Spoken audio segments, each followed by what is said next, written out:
Chapter 361.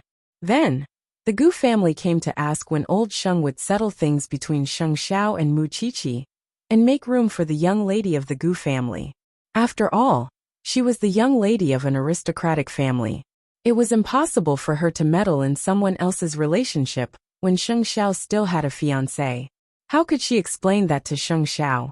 Old Sheng had been racking his brains lately, since Sheng Xiao was so smart that nothing could be hidden from him. And it was in that moment that sixth brother, who had been searching for his sister for a long time, actually found her. But now, Sheng Minghui no longer looked like the daughter of the Sheng family. Sixth brother was heartbroken when he saw her, and stormed back to Sheng Mansion, telling Grandpa Sheng, "Grandpa, I've found seventh sister. But do you know where I found her?" Old Sheng's hands froze at the thought of seventh sister, and he looked up at him. "Hurry up and tell me, Grandpa." Old Sheng's eyes welled with tears, and he promptly knelt before the old man.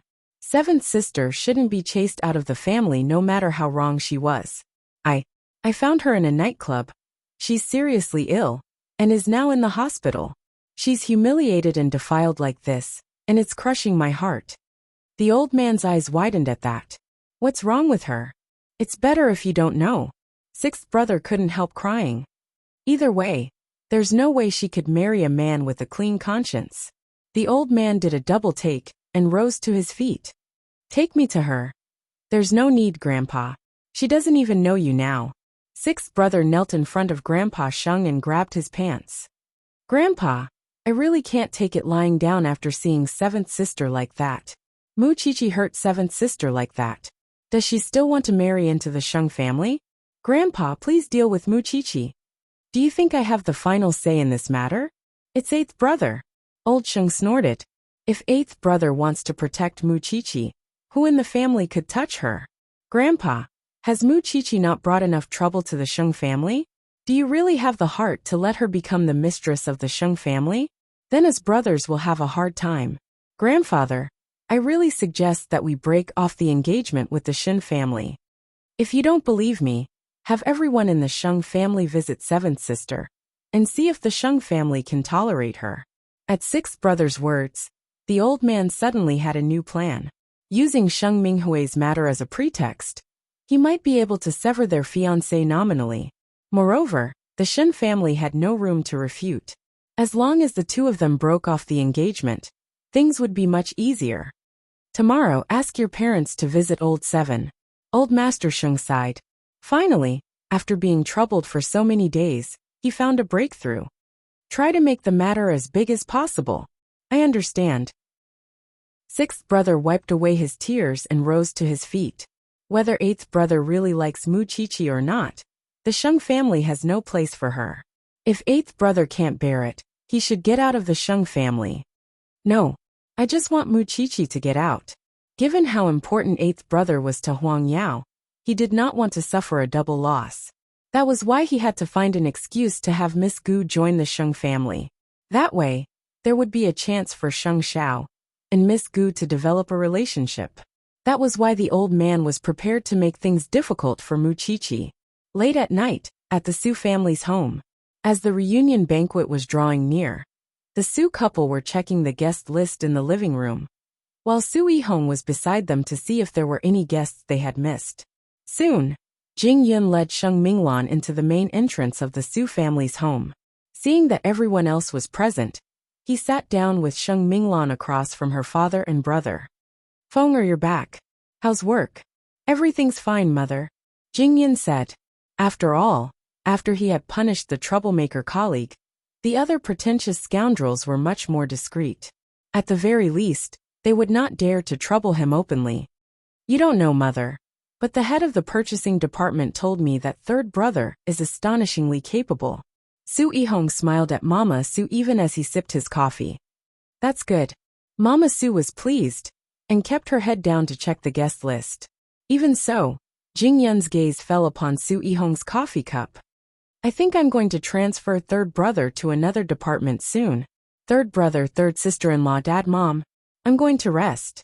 With that, Su Yihong took his coffee cup to the kitchen, but he did not wash it. He went straight upstairs after he left the kitchen. Jing Yun shot Sheng Minglan a look and said, Minglan, could you get me a cup of water? Wait for me. Sheng Minglan understood Jing Yun's meaning and went into the kitchen to hide the coffee cup Su Yihong used just now, replacing it with a similar one. Then, she took some hot water and left the kitchen for Jing Yun. Stay with Mom and Dad for a while.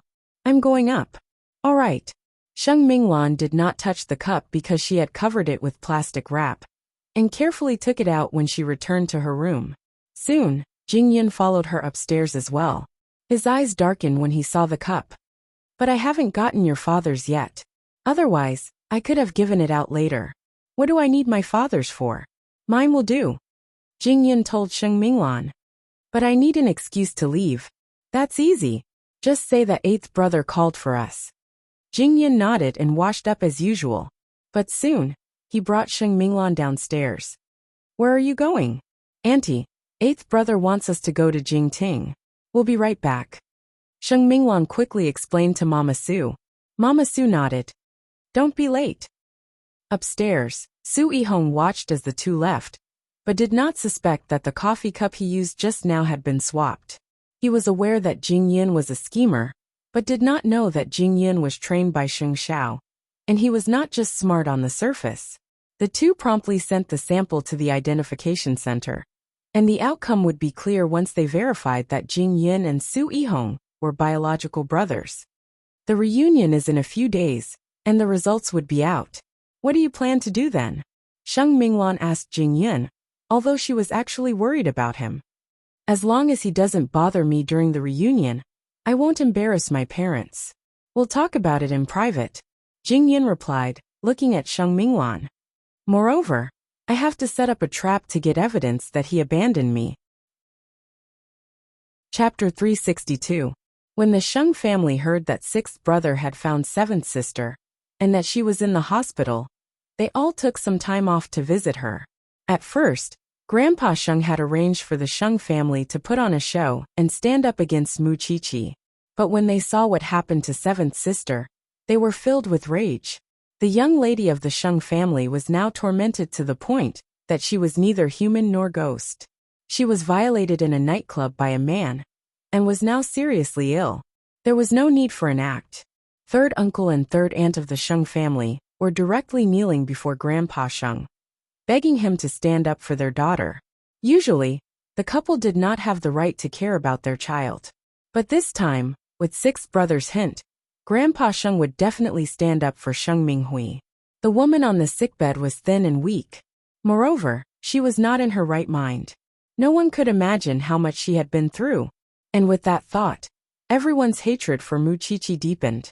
Father, seventh sister has become like this. You have to stand up for us. Grandpa Sheng clasped his hands behind his back, his heart pained as well. This concerns the friendship between the Sheng and Shen families. I need to arrange it carefully. When seventh sister feels better, I'll talk to old Shen. Once this matter was told to the Shen family, it would be impossible to retrieve the spilt water, and there would be no turning back. Father, don't be fooled by Sheng Xiao this time. He certainly would not miss such a good opportunity. However, he only blamed it on Mu Qiqi. He did not remember who chased Sheng Minghui out of the house. Was it Mu Qiqi? Since it had happened, all he had to do was deny it.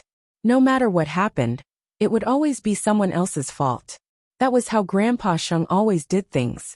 Mama Sheng naturally told Sheng Xiao about Sheng Minghui being found.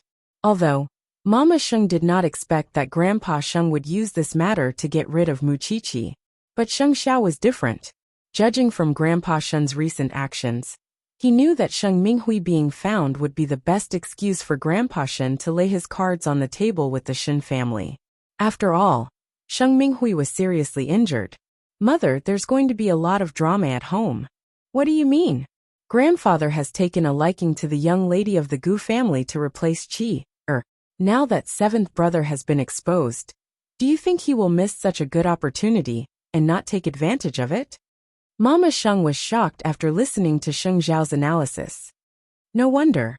After visiting seventh sister today, your third uncle and third aunt talked excitedly with old master for the whole afternoon. Do you have a plan? Let the old man do what he wants. Sheng Xiao said. If he wants to look for old Shen, let him. If he wants to make things clear, let him. Anyway, he doesn't care about what I think. Why should I guard against him? But you're just going to let the old man dissolve your relationship with Xiao Qi. Whether you admit it or not, in my heart Qi is already my wife. Sheng Xiao said seriously. It's just that the price he has to pay for doing this is a little too high. You want to? If he doesn't do anything to Qi, I won't give up on Huang Yao. But he must have crossed the line. So I can only. I'm sorry. Sheng Xiao had already made up his mind. Mother, what's your decision? Your father and I have been together for so many years. Although he is not a man most of the time, and can't protect this family, I don't want to give up on him just like that. If you really announce that you are leaving Huang Yao, I will go abroad to look for him, Mama Sheng said. Sheng Xiao held the phone and said softly, I'm sorry, Mother. Don't say that. I know your temper. Even if Chi-Chi is not here, you will fight back when you are forced to this extent. Moreover, you have prepared a way out for me. It's just that I have other options. No matter what, just do the ideological work for the Shen family. You can let go of the Sheng family. Thank you, Mother. Xiao Qi is still in the dark. You have to make it clear to her. Don't let her misunderstand. Sheng Xiao was very clear about that. Now that the matter was pressing, he naturally had to be prepared in advance. After the call, Sheng Xiao hung up and told Mu Qiqi, who was writing the autopsy report at home, pack up. We're going to the Shen family. What time? What happened? Mu Qiqi put down her laptop and stood up, looking at Sheng Xiao, who was changing his clothes. You will know when the time comes. It was late at night and it was winter. When Huang Yu saw that they had arrived at the Shen family's house, she put a blanket over them. It's so late. It's freezing. Your father and grandfather are already waiting in the study. Go. Thank you, second aunt. Mu Qiqi tightened her grip on the blanket and followed behind Sheng Xiao. She seemed to have sensed something unusual in the atmosphere. Since they had called before, Shen Jianchuan and Grandpa Shen were waiting in the study. When they saw them, they asked, What's the matter? Why is it so urgent that we have to meet tonight? Mu Qiqi really wanted to know as well, but from the look in their eyes, it seemed that she had kept many things from them. Sheng Minghui was found, but she didn't end up well. The Sheng family blamed it on Qi, which is why Grandpa Shen wants to use it as a pretext. Sheng Xiao explained to them, That's your family's business. Why are you coming to me? Grandpa Shen snorted. How could he be happy that Sheng Xiao could not settle the Sheng family after so long? If there are no accidents, Grandpa Shen will send you a visiting card tomorrow. Then, he will use Sheng Minghui's matter to call off my engagement with Qi. Well, Grandpa Shen was furious. Does he think the Shen family is so easy to bully? Grandpa, don't be angry. If Grandpa Shen wants to have a showdown with you tomorrow, you just have to fall out with him. If that's the case, your marriage with Xiao Qi is over. Grandpa Sheng said, pointing at Mu Qiqi. Sheng Xiao and Shen Jianchuan looked at each other and smiled. Meanwhile, Shen Jianchuan spoke up. Father, since when is your grandson-in-law someone who suffers losses? If the Sheng family refuses to accept Mu Qiqi, you should be magnanimous and accept him as your grandson-in-law. Grandpa Shen was shocked when he heard that. He looked at Sheng Xiao in disbelief. You are willing to marry into our family? I'm with Qi anyway. Is there a difference if I marry her or she marries me? Sheng Xiao smiled. That's not all. Shen Jianchuan continued. You know that I've established Zhongting Military Industries, right? But you probably don't know who my partner is. Chapter 363. Are you really planning to leave Huang Yao? Could it be that you don't like me as your grandson-in-law grandfather? Sheng Xiao was smiling, looking supremely confident. I'm just afraid that the one in your family would come knocking on our door and make it impossible for me to live in peace. Although you've retired, the Shen family's reputation is still there. Moreover, second uncle's foundation is stabilizing, and the Sheng family wouldn't do anything to embarrass the Shen family openly. Sheng Xiao said very confidently. Humph. The old man was still fuming. No wonder you would bring Xiao Qi here in the middle of the night. If I didn't like you, brat, I wouldn't even bother with you. I'm doing this to show my attitude in advance, and I hope that you can cooperate with me and finish the show, grandfather. But you have to think this through. When your grandfather sees me tomorrow, he would officially call off your engagement. Sheng Xiao turned to look at Mu Qiqi, his gaze doting and firm. She's never been a fiancée in my heart. Mu Qiqi did a double take and heard him continue. She's my one and only wife. Brat. After they finished their discussion in the study, the two of them prepared to stay at the Shen residence for the night. After the two of them left Grandpa Shen's study room, Grandpa Shen said helplessly to Shen Jianchuan, "After all, we have been friends for decades.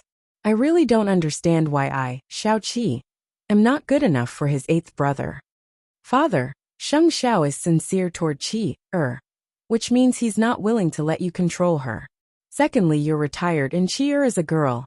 It's impossible to create a comfortable space and conditions for Sheng Xiao to develop in Huangyao. Moreover, Mu Qiqi wants to be a forensic doctor so much. Do you think old Sheng would let Mu Qiqi occupy the position of Sheng Xiao's woman? He could definitely find someone who could help Huangyao. He has a good plan. He can't blame me for abducting his grandson. That brat is capable and bold. You just have to fulfill their wish." Shen Jianchuan looked at his father and could only smile. Anyway, old Sheng could break off the engagement. It did not matter. When the time came, Sheng Xiao could directly announce his withdrawal from Huangyao. Let's see who would lose more. Let's talk about it tomorrow. The old man had been on the battlefield all his life. What had he not seen? Now his granddaughter's engagement was broken off? Even if eighth brother did not vent his anger, he would not be able to swallow it. The Shen family was easy to bully. Moreover, they had been friends for so many years, and yet old Sheng was still playing tricks on him. Thinking about it, all these years had really been a waste. Shen Jianchuan kept smiling. Anyway, he was just watching the show. In Mu Qiqi's room in the Shen family, Mu Qiqi was straddling Sheng Xiao and tugging at his clothes. "You are hiding a lot of things from me." Sheng Xiao was not annoyed. He just lay on the bed. It was quite comfortable anyway. "Didn't I tell you now? If things hadn't come to this, you wouldn't have told me." Mu Qiqi snorted. "When did you start a new company with Dad?" "Just recently," Sheng Xiao replied. "Are you planning to leave the Sheng family for good?" "Yes." Sheng Xiao nodded and hooked his arm around Mu Qiqi's neck. "Why? Am I not to your taste just because I am not the crown prince of Huangyao? You are going to marry into the Shen family. What else is there to say?" Mu Qiqi shook his arm off and got off him. "You are not allowed to touch me tonight." Sheng Xiao hugged Mu Qiqi in his arms and whispered into her ear. "There is no condom in the first place." "I am angry. Be serious." Mu Qiqi snorted. "You are not telling me anything. I am so sad. Little one, you are asking for a mile after being given an inch. Who am I doing this for?" That was true. From the moment she saw old Sheng interfering with fourth sister's affairs, she knew that she would break off her engagement with Sheng Xiao sooner or later. She had also thought about how she should solve the matter. She really did not think that Sheng Xiao would leave the Sheng family completely and start his own family, even intending to marry into the Shen family. There was no telling how big a wave this matter would cause. "Little one, there might be news about us breaking off our engagement tomorrow." "Let it be." Mu Qiqi replied nonchalantly. "Then I would be the one who dumped you. You are asking for a beating." Sheng Xiao held Mu Qiqi down and slapped her butt. Mu Qiqi did not resist. After all, this man was never willing to use his strength, and only treated it as a massage. Tomorrow, it was fine if old Sheng used Sheng Minghui's matter against the Shen family and Mu Qiqi, and asked to break off the engagement. After all, he would use the excuse that old Sheng had decided his life without his consent to get rid of the burden that was Huangyao. Was he afraid? Never.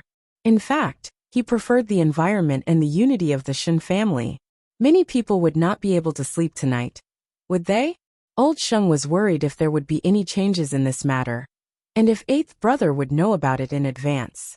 On the other hand, Mama Sheng was worried that something terrible would happen after Sheng Xiao made things clear. But the two involved did not seem to be affected at all, and were sleeping soundly.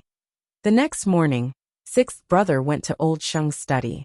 "Grandpa, I thought about it all night last night. I think I should go to old Shen personally. That way, I can show my attitude and determination. Take old Master Shen to the hospital directly. Then, let him see your sister's most miserable side. Also, let your parents make a scene in front of him. Only then will you have a good reason to call off the engagement with the Shen family. I understand, sixth brother said. Then what about Xing Xiao? Don't mind him. When the news spreads, he will come home and settle the score with me. But what is done cannot be undone. He can't do anything about it. Old Sheng did not want Xing Xiao to agree in the first place. He knew that Xing Xiao would never agree. What if Xing Xiao reacts violently? He would be in a hurry to explain to Mu Qiqi. Old Sheng waved his hand. When the two of them are together, it will not be justifiable, and there will be more misunderstandings. Sooner or later, they will separate. Don't worry about it. All right, let's do it. Sixth brother simply threw caution to the wind. In for a penny, in for a pound. After all, he could not wait to cut Mu Qiqi into pieces every time he saw seventh sister's face. Now, not letting her into the Sheng family was already the lightest punishment he could get. But how could the Sheng family know that Xing Xiao had already planned to retreat? You don't know gratitude after stabilizing Huang Yao, do you? Plotting against me. Chapter 364. Sixth brother promptly drove to the Shen's residence after receiving his orders. Meanwhile, Xing Xiao had already left the Shen's residence with Mu Qiqi. Sixth brother would have a direct confrontation if he saw them. Although old Shen was prepared, he was still very upset when the Sheng family really came. Was old Sheng actually thinking of returning the granddaughter of the Shen family? It was good that he had brought Xing Xiao here. Old Sheng would also see how Xing Xiao would use the Shen family's current resources to rise to the top. How dare he belittle the Shen family and look down on them? Their decades of friendship really could not withstand the test. Still, old Shen would not feel guilty for abducting the crown prince of the Sheng family. After all, who was Xing Xiao? His legs were grown on his body, so who could stop him? Sixth brother was completely unaware that it was a trap. He entered the Shen family through Huang Yu and met old Shen at the fish pond without a hitch. Even before he spoke to old Shen, he thought to himself that the old man's power was truly gone. Now, he could only stay at home and play with his birds. And his days were so boring. It was precisely because of this thought that they missed a very important thing, which was the mayoral election. Old Shen turned and smirked when he saw sixth brother. Still, he put down his fishing rod and walked up to sixth brother. What's with the wind today? Even the sixth brother of the Sheng family is here. Old Shen, I'm here to invite you to a place. Sixth brother's face showed proper respect. Did your grandfather ask you to invite me? Yes. Sixth brother nodded. Old Shen washed his hands by the sink and walked ahead of sixth brother. Wait for me at the front hall. I want to change. Soon they left together. Still, when he saw that it was not the way to the Sheng family's house, the old man couldn't help asking. Where are we going? Don't worry, old Shen. You'll know when we get there. Sixth brother kept him in suspense. Soon they arrived at the hospital. Although Grandpa Shen was still puzzled, he got an answer when he entered Sheng Minghui's ward. Isn't this Xing Minghui? Exactly. Old Sixth nodded. Seventh sister is seriously ill now. She's not in her right mind. Please forgive her for not recognizing old Shen. This. And the person who did this to seventh sister is your good granddaughter Mu Qiqi. Old Shen's face fell at that. He was about to say something when third uncle and third aunt of the Sheng family pushed open the door and entered, grabbing old Shen's arm. Old Shen, my daughter wouldn't have ended up like this if it wasn't for Mu Qiqi. She's the one who harmed her. Old Shen, you must give us an explanation. Old Shen, I only have one daughter in my family. However, she was tricked by a man by Mu Qiqi. Now she is seriously ill and delirious. She can only spend the rest of her life in the hospital. Old Shen, please help us. With snot and tears running down their faces, the couple fought to accuse Mu Qiqi to the old man. No, you should at least tell us what happened, shouldn't you? Back then, seventh sister and your granddaughter, Shen Ruoi, were bewitched and wanted to harm Minglan. It was Mu Qiqi's idea that made old Shen hate seventh sister and chase her out of the family. I know seventh sister is at fault. But what could a young lady like her go after she was chased out of the family? Our elder regretted it the very next day, but it was already too late. We couldn't find OL7 anywhere in the world until 2 days ago, when her brother found her in a nightclub. Third uncle of the Sheng family covered his face and sobbed. If Mu Qiqi didn't come up with such an idea, things might not have turned out this way. Old Shen knew what happened this time, but it was Old Sheng who gave the order. What did it have to do with Mu Qiqi? Moreover, seventh sister and Shen Ruoi only had themselves to blame. What was there to sympathize with? He did not even mention that Shen Ruoi was exiled to the cold army to suffer. Old Shen. Both of them held on to Old Shen and cried bitterly. Soon, Old Sheng pushed open the door and entered. The two old men looked at each other, and Old Sheng sighed helplessly. Old Shen, let's talk outside. Finally, they were getting down to business. These three were really bad at acting. It was not that he did not sympathize with seventh sister, but he would not simply admit that it had nothing to do with Mu Qiqi. The two old men were walking in the garden of the hospital. Grandpa Sheng was not as agile as Grandpa Shen, so he stopped and said to Grandpa Shen, "Seventh sister's matter has caused quite a stir in the Sheng family. The family has a lot of opinions about Mu Qiqi, and third brother's family is even threatening to kill themselves. Grandpa Shen, I'm really troubled." Grandpa Shen looked at his old friend in front of him, and suddenly felt that he was a stranger. Since when did Old Sheng start beating around the bush so much?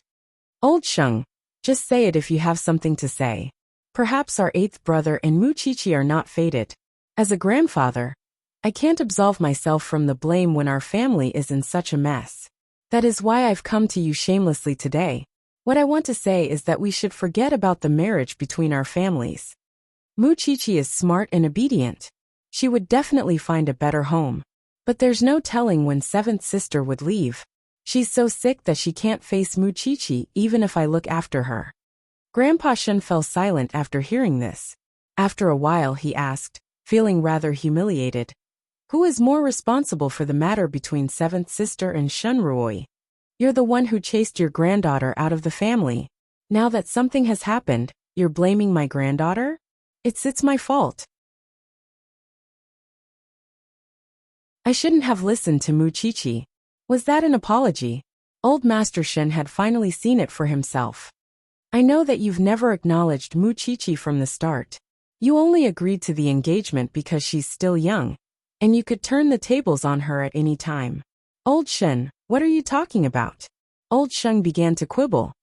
"Our families have been friends for decades. Why do you think that the Shen family no longer has power?" Old Sheng. Second brother has been elected mayor of Jianchuan just a few days ago. You don't know about that, do you? Old Sheng appeared rather shocked, because the matter had not been made public yet. Still, since you've said it and made it clear, the Shen family wouldn't ask for trouble. Our granddaughter hasn't reached the point where she would throw herself at someone else. Since you've already decided that it's Mu Qiqi's fault, let it be. It's our granddaughter who has wronged you. I'll call off the marriage for Mu Qiqi. Chapter 365. Businessmen are so short-sighted. There's a saying since ancient times that the common people should not fight against the rich, and the rich should not fight against the officials. So when it comes to the Sheng family, are you saying that the Shen family is paying for it? I won't do such a thing. Since you've spoken, Old Sheng, the marriage between Sheng Xiao and Mu Qiqi is over. The Shen family will tell the world that we're breaking off our engagement with the Sheng family, and I'll send someone to seventh sister's house to express our sincerity.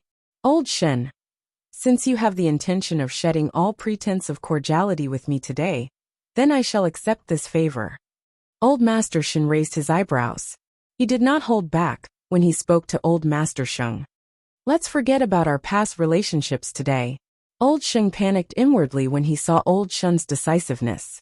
After all, he really didn't know that Mu Qiqi's second uncle was now the mayor of Jianchuan, and that his attention was on the Gu family. Unexpectedly, the Shen family was still the same as before. Moreover, with Shen Lin joining the army and Shen Jianchuan slowly recovering, the Shen family would still enjoy limitless glory in time. Old Shen, you're being too serious. We still hope that Mu Qiqi could visit the Sheng family. No need. Yuxing family might be shameless, but we are. With that, Old Shen flicked his sleeves and left. That left old Sheng rather annoyed. It was clearly his idea to build connections with the Gu family, and he had always been disdainful of Mu Qiqi's birth. But how could he have known that Mu Qiqi's background would one day rise with the tide? But there was no turning back now that the arrow had been fired. Since this matter had become a foregone conclusion, the friendship with the Shen family could only end here. The only good thing was that he could openly let Miss Gu join the Sheng family. But little did he know that his loss had just begun. Still, the truth was that old Sheng didn't feel the joy of being rid of a burden. Instead, there was an emptiness in the depths of his heart. After all, he was now an enemy of the Shen family. Even so, he couldn't come up with any countermeasure if the Shen family tried to suppress the Sheng family in secret. Otherwise, did he really think that no one could shake Jianchuan for so many years, just because he was a big conglomerate? How could those who wanted to make an example out of the Sheng family not be wary of the Shen family behind the Sheng family? After a while, old Sheng returned to the ward. Sixth brother quickly went up to him and asked, "Grandpa, is it done?" "It's a success, but don't worry about buts. Mu Qiqi will never appear in the Sheng family again. Isn't that a good thing? When are you going to announce the news? The Shen family will handle this. You don't have to worry," old Sheng told sixth brother. Although Sheng Xiao had told old Shen about it, old Shen was still furious when he heard how old Sheng despised Xiao Qi. If it weren't for that brat's foresight and ability to judge the situation, he really wouldn't want to get married to the Sheng family. How young was Xiao Qi? Sheng Xiao was almost 30, and now that he thought about it, he was at a disadvantage. Of course, Sheng Xiao knew very well how strong Grandpa Shen's character was. He would not be in a good mood after this incident. That was why he planned to stay with Mu Qiqi at the Shen family's house for the next 2 days. Moreover, he would return home at once and accompany old Shen to fish at the fish pond after he was done with his business in Huangyao. I'm making a call to have someone handle your marriage with Xiao Qi." "I'll handle it myself," Sheng Xiao quickly said. "You don't have to worry about it, Grandpa. The Sheng family will get it back soon anyway." "Who's your grandpa?" Now that second uncle has become the mayor, those who underestimated the Shen family would once again see the Shen family's ability. "Only fools would offend you now, wouldn't they?" "Cunning," Grandpa Shen commented. "I am happy for you, Grandpa. Although the Shen family's power is rising again, but the number of people is still too small. Second uncle and second aunt are old, so they still need to rely on us, the younger generation, to spread the branches and leaves, right? Let Qi or go out and look for someone else. How could I treat her better than a ready-made grandson-in-law like me? You think too highly of yourself. Why aren't you handling the matter between you and Qi?" Old Shen was too lazy to be bothered.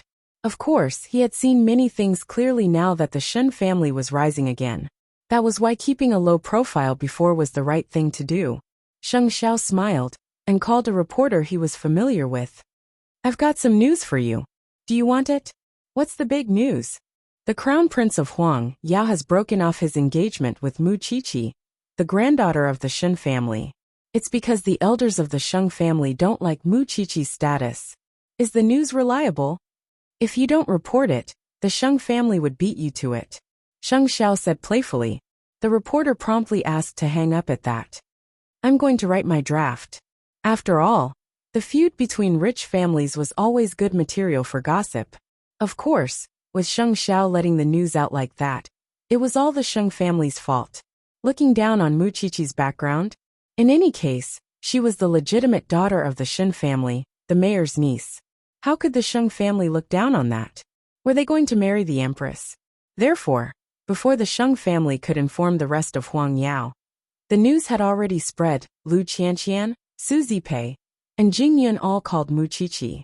Mu Qiqi was still busy with the autopsy and could only reply them one by one. "The news is real, but my relationship with Xiao Xiao isn't affected. There's more exciting things to come, so you don't have to worry.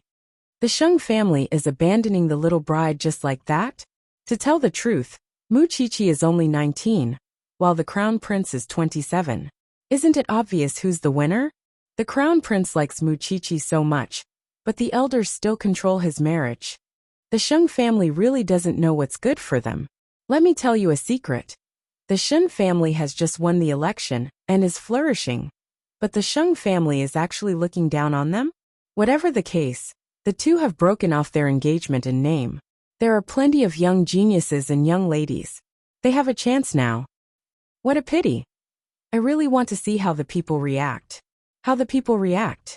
What kind of reaction? The news that they revealed themselves. The Sheng family would be cursed by the world this time. Of course, none of that worried old Sheng. He was more worried that Sheng Xiao would go berserk. Just worried? No way. Now that Sheng Xiao had calmed the Shen family down, wasn't it obvious what he was going to do next? Did the old man think that he would go to the Sheng family and cause a scene? He was too lazy to do that. Tonight, I'll let the old master worry for a night. Tomorrow. Chapter 366. In the evening, Mu Qiqi returned to the Shen's residence. She could not help rolling her eyes when she saw Sheng Xiao. My phone is exploding from all the calls. You did it. Sheng Xiao pulled her into his arms and whispered into her ear. Isn't it good to stand up for the Sheng family? How would I know there would be such a huge reaction? You don't know how many sympathetic gazes I get wherever I go. Sheng Xiao could not help chuckling at that. My Chier is fine. Why would she need sympathy? Humph. Others don't know. All right. You stink. Go take a shower and have dinner. I've brought the perfume for you. Mu Qiqi nodded and went to the bathroom to wash up. Still, the stench of corpses on her spread from the main entrance to every corner of the Shen's residence. Even old Shen could not help asking what that smell was. Sheng Xiao only explained then. She's just observing corpses. Old Shen nodded and looked at Sheng Xiao. That's too smelly. It's like this every day. I'm used to it. Really? Why must she be a forensic doctor? The old man did not dislike the profession, but the fact that it was a job that women could not bear. She's an assistant in the criminal investigation team now. She's not just observing. Sheng Xiao smiled in agreement. That was something the old man was quite satisfied with. The kid had really accepted everything about Xiao Qi, be it good or bad. Even if it was the stench of corpses, he would enjoy it every day. When do you plan to announce your departure from Huangyao? Tomorrow. He did not do it tonight to keep the Sheng family uneasy, and old Sheng would definitely know that he was at the Shen's residence tonight, thinking that he was trying to make Mu Qiqi happy. Let's eat. The old man did not say anything else. He did not need to show up anyway. Meanwhile, in the dining room of the Sheng's residence, the Sheng family was puzzled that Sheng Xiao did not come back to trouble the old man. Although old Sheng guessed that Sheng Xiao would definitely try to coax Mu Qiqi and explain, it was not his style to not show up until now. Let's not wait. Let's eat. Everyone started to move their bowls and chopsticks. At that moment, Mama Sheng said to Grandpa Sheng, Dad, I've booked a plane ticket to leave Jinshuan tomorrow. Are you going to find boss? It's all thanks to you that I feel that staying in the Sheng family is like hell. You made 8th brother and Mu Qiqi break off their engagement, and worked with 6th brother's family to put on a show and force old Shen to agree. You didn't tell me about it at all. I think you don't need me as your daughter-in-law. So I want to leave. Eldest aunt. 6th brother called out apprehensively. Until now, I only have one thing to say. Sheng Minghui deserved what she got. And the one who caused all this was not Mu Qiqi, but the old man in front of you. After that, Mama Sheng got up from the dining table. Take your time. I won't be accompanying you. Old Sheng did not stop Mama Sheng, because he believed that Mama Sheng could not make a decision on Sheng Zhao's matter. Moreover, Miss Gu would be joining the Sheng family soon. With that being the case, it was better to fulfill her wish so that she would not mess things up. Grandpa, 8th brother isn't back at this hour. Could he have done something unthinkable? It turned out that 6th brother was still afraid. Can he ascend to the heavens or dive into the earth? He would know to look for me when he comes back. Just do whatever you need to do.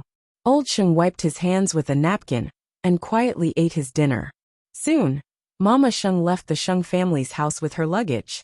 She had no attachment to the Sheng family at all. She would rather sleep in a hotel tonight than stay with those ingrates. 2nd brother could not stand it anymore, and only went up to her to carry her luggage. I'll see you off, eldest aunt. Since 2nd brother was Sheng Zhao's chosen successor, She did not reject him. Huang Yao depends on you from now on. Second brother smiled, not understanding Mama Sheng's words. There's still eighth brother. Still, he had given his heart and soul for the Sheng family, but was treated like this. He must be feeling terrible. Terrible. Mama Sheng snorted. There was no telling who would be the one feeling terrible tomorrow. Mama Sheng gave Sheng Xiao a call when they reached the hotel, and Sheng Xiao brought Mu Qiqi to the hotel and personally sent her to the airport the next morning. Be careful when I'm not by your side from now on. Mom, you have to visit us often. Mu Qiqi said, hugging Mama Sheng. Take care of Mu Qiqi, eighth brother. Don't let her suffer.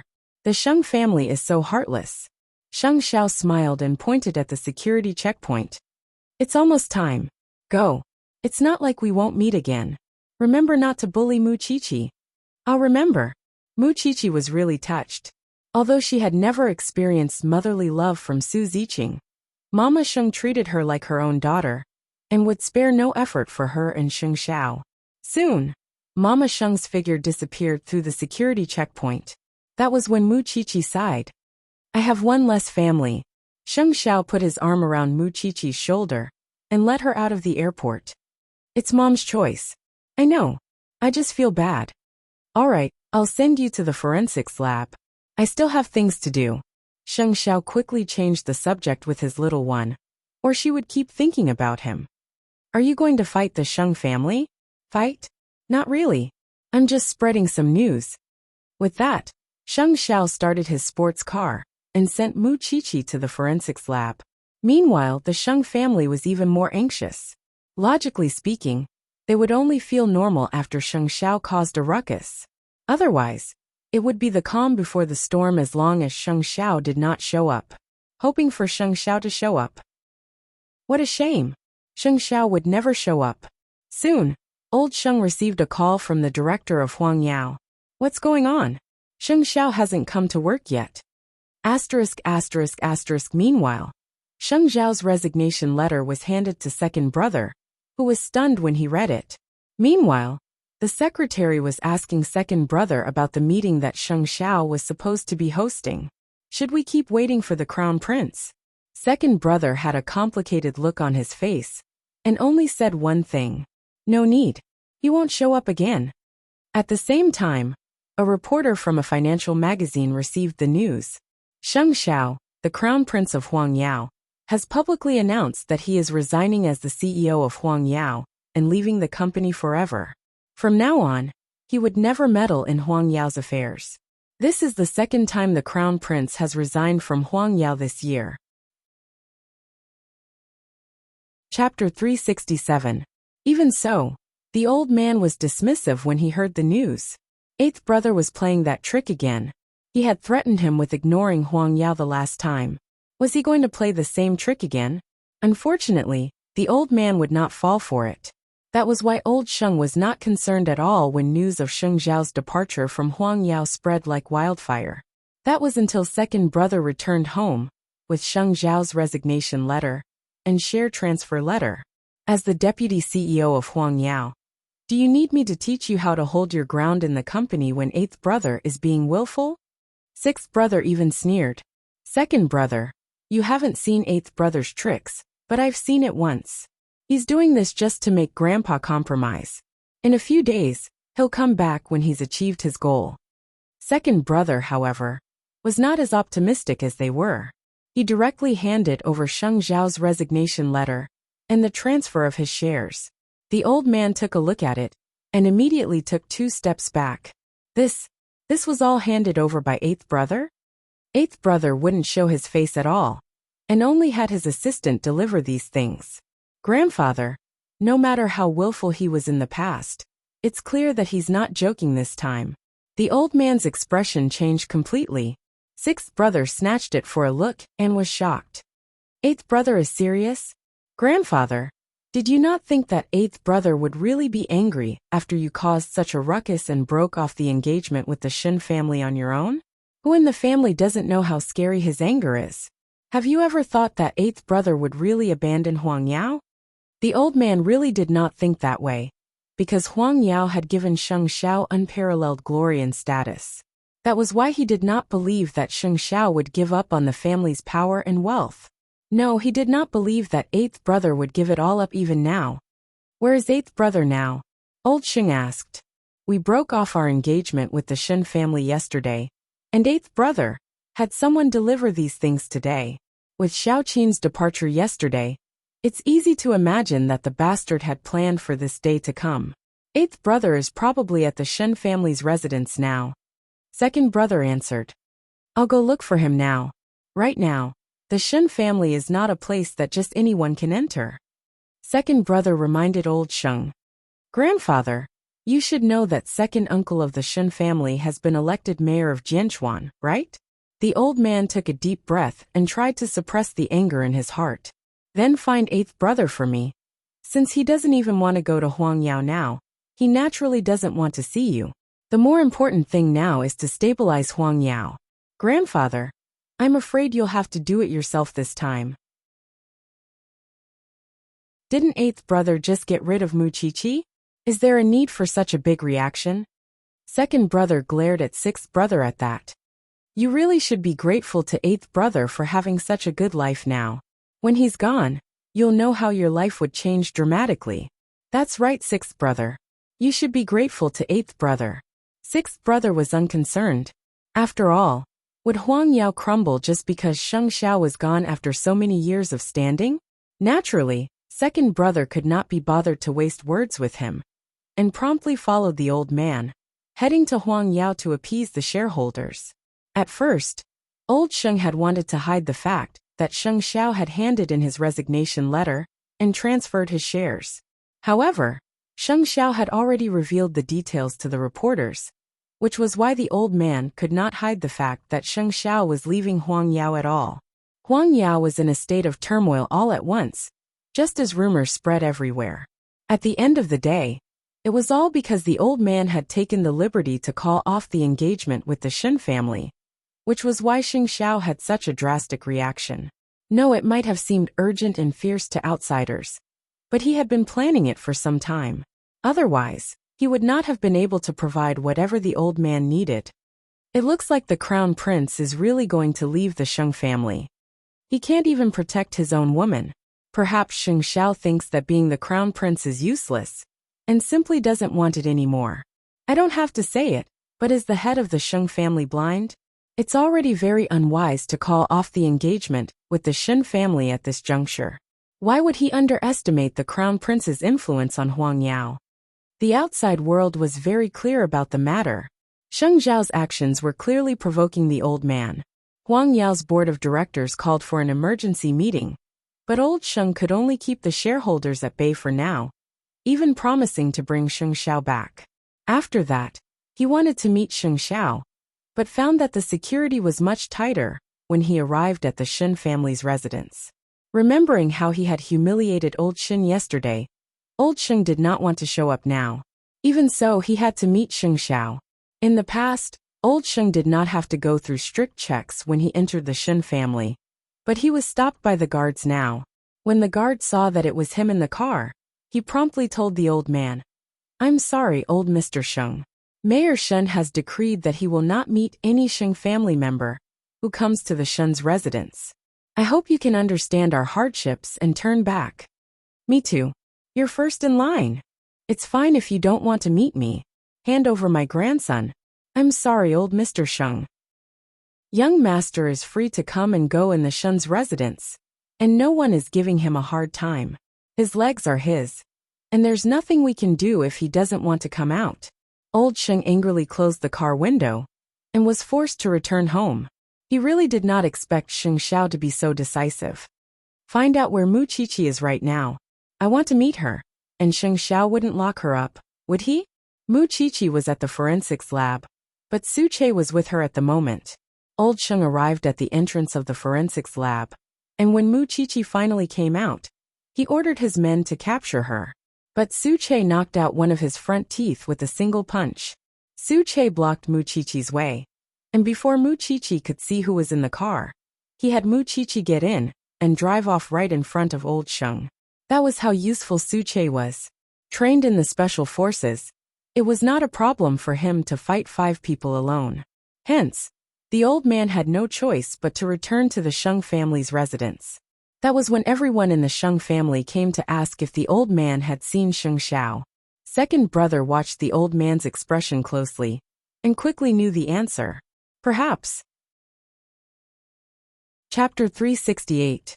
Second brother. You should take over Huang Yao since eighth brother has made you deputy chief. Grandpa, let me try. Who knows, eighth brother might want to see me. Second brother suggested. I might not be able to bring eighth brother back, but I would know what he wants, and if there's still room for redemption. It's the same even if you go. It's the Su family's banquet tomorrow, and eighth brother would definitely be there. We'll talk about it then. The old man said tiredly. Second brother was very worried. He followed behind the old man. Grandpa, I'm only doing this to find a better wife for him. What's wrong with that? Second brother couldn't comment on the old man's actions, but he fully understood why Sheng Xiao would retaliate like that. Huang Yao was in a mess right now, and the gossip magazines were not letting the Sheng family off the hook either, and kept digging for the latest news. Old Shen finally vented his frustrations at the sight of the Sheng family. Despising the granddaughter of the Shen family? During dinner, Old Shen sneaked a few glances at Sheng Xiao before saying, Your grandfather came to look for you. I expected that, and I know you didn't let him in, Grandpa. How so? Aren't the guards in the Shen family a lot stricter? Sheng Xiao answered Grandpa Shen naturally. Have you vented your anger? Grandpa Shen asked. Oomph. Old Shen snorted. Qi, and I are returning to Jingting tonight. We'll be there for Jing Yun's banquet tomorrow. And the old man would know and look for me at the Su family's banquet. Don't forget your promise. What else can I do now that I've handed everything I own to you? Sheng Xiao smiled. I'm not going back since I've decided to leave Huang Yao. Still, now's not the time to announce our new company. When the time is right, I'll let the Sheng family know that I can't go back. Aren't you afraid that your grandfather would be heartbroken? He has a better choice, Sheng Xiao said simply. Of course, he knew very well that old Sheng would not let him go so easily, but this time, he would never step through the gates of the Sheng family no matter what. Now that Grandpa Shen had vented his anger, he felt much better. Do as you youngsters please. With that, Sheng Xiao left the Shen's residence with Mu Qiqi. Old Sheng would never have expected that Sheng Xiao would return to Jingting. Mama Sheng had arranged this house for him, and paid for it in full. That was why Sheng Xiao could continue living here. Today, I was almost kidnapped by your grandfather at the entrance of the Criminal Investigation Unit. Sheng Xiao carried Mu Qiqi and led her upstairs to the bedroom. That's why I let Su Che follow you. Where did Su Che come from? From what I can see, his opponent's teeth are all gone. A veteran of the Special Forces. Sheng Xiao looked at her little face and answered. Mu Qiqi nodded. No wonder. This man had really arranged everything. Sheng Xiao brought Mu Qiqi back to the bedroom and placed her in the bathtub. He filled the bathtub with hot water for her before they lay down together. Mu Qiqi saw him closing his eyes lazily, so she took the initiative to kiss him. How do you plan to deal with the reunion party tomorrow? Your grandfather will definitely go. I'll deal with it as it comes. Sheng Xiao replied with a half-smile. Instead of worrying about what will happen to me tomorrow, you should worry about what will happen to you right now. Sheng Xiao pinched Mu Qiqi's chin, and a ferocious kiss followed. Mu Qiqi did not even have time to react before she was pinned beneath him. I haven't tried it in the water yet. Do you want it? Mu Qiqi gasped. She had no control at all. Even now, he was asking her if she wanted it. The man was deliberately messing with her. Would you stop if I say I don't want it? Sheng Xiao smiled seductively in that very instant, and whispered into Mu Qiqi's ear. I'll answer you. I'll just rub and not go in. Sheng Xiao was having a good time here, but the Sheng family was in a mess right now. Soon, the shareholders would not be able to hold their ground, much less the partners of Huang Yao. Second brother's ability was certainly incomparable to sixth brother's, but his foundation was not yet stable, and he could not win the trust of the shareholders and partners. How could I have such an animal? Huang Yao is such a huge business, and he just threw it away like that. What else does he want? The CEO of Huang Yao has more shares than anyone else, and yet he's not satisfied? Grandfather, you know very well what he wants. Second brother told the old man. That's impossible. It was not easy for him to get rid of Muchichi, and he would not slap himself in the face and get Muchichi back. Second brother, you have to work hard for a while to stabilize Huang Yao. You don't have to worry about what eighth brother did before. And just go for it. I'll do my best, grandfather. Even so, there was only one Xing Xiao in this world, and only those who had seen him with their own eyes would know how miraculous he was. Even if second brother was outstanding, he was merely a manager who was slightly better than the average person among the masses, compared to a genius like Xing Xiao. Eighth brother, are you so sure that I would admit defeat?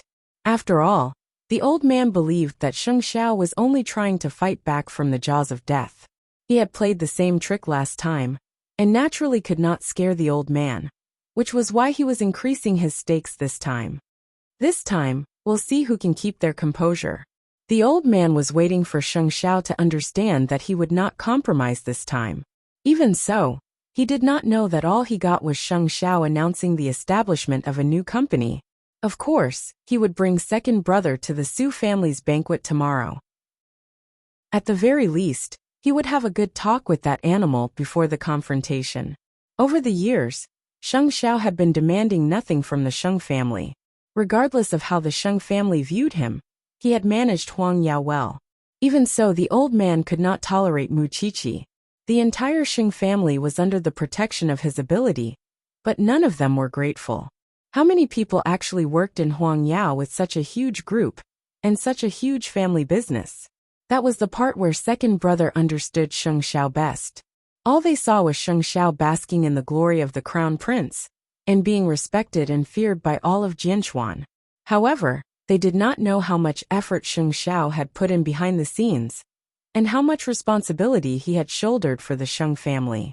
Second brother knew very well that whether the old man could meet Xing Xiao tomorrow.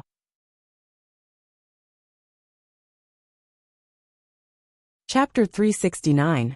Still, there was no telling when the old man would wake up from his sweet dreams. On the next day, the Su family's reunion banquet was held in their manor. Meanwhile, Jing Yun had received the results of the DNA test between him and Su Yihong the previous afternoon. Since he did not have Papa Su's DNA sample, and they were cousins, he had done a paternity test instead of a paternity test. Just as Xing Xiao expected, Su Yihong was definitely not the Su couple's son, nor was he Jing Yun's biological brother. Jing Yun's heart was much more at ease now that he had obtained such evidence. Many mysteries had been solved because of it. Still, it would take some time for Su Yihong to personally admit that he had abandoned him at Jianchuan. Today, the Su family had a full house of guests. Many who knew the Su family well knew that their third son had gone missing many years ago. And since it was a reunion banquet, it meant that their son had been found. Still, there was no telling what kind of person the third son of the Su family was. The Su couple had come out to greet the guests early on, while Jing Yun waited for Sheng Minglan to dress up before leaving the room. The guests were all curious when they saw Jing Yun. Wasn't that the crown prince's assistant? Normal people might not have noticed who Xing Zhao's former assistant was, but there were few among the nobles who did not know. This is my Feng, our long-lost child. Mama Su introduced him to the guests. The guests thought about it, and realized that Jing Yun was definitely an orphan. We've really worn out iron shoes in search of him.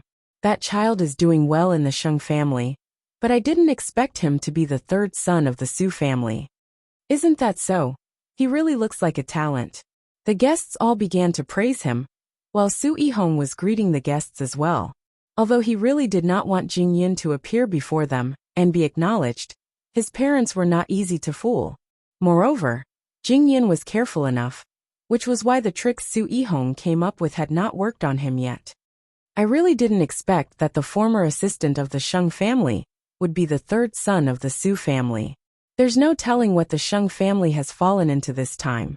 First they lost Muchichi, the mayor's niece, and now they've lost Jing Yun, the third young master of the Su family. Oh my, they're really hurting. Even as the guests spoke, old Sheng had already led second brother into the Su family's manor. Although Su Minglan's parents were reluctant, He was still Sheng Minglan's grandfather, and Jing Yun was indebted to him. "Old Sheng, you're here.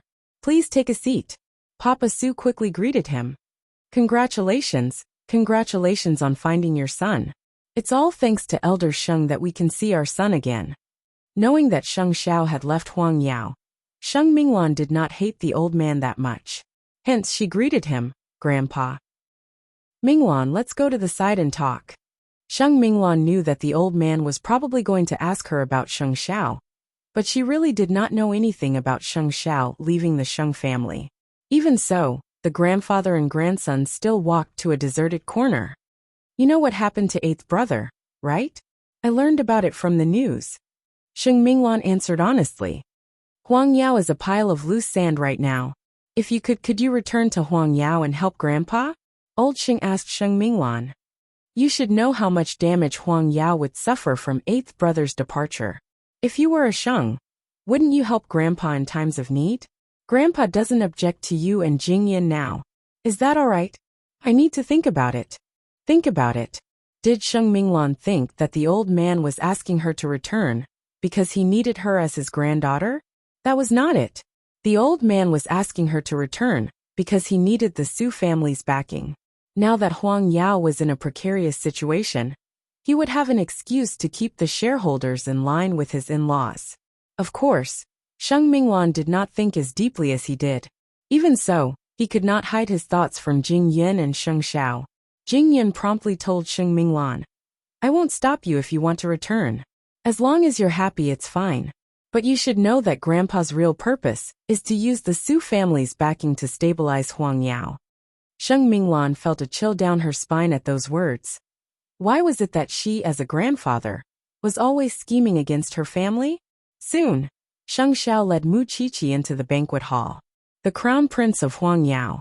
All the guests' eyes were on the man and Mu Qiqi. No, he was no longer the crown prince of Huang Yao. Even so, his regal demeanor was still wholeheartedly convincing.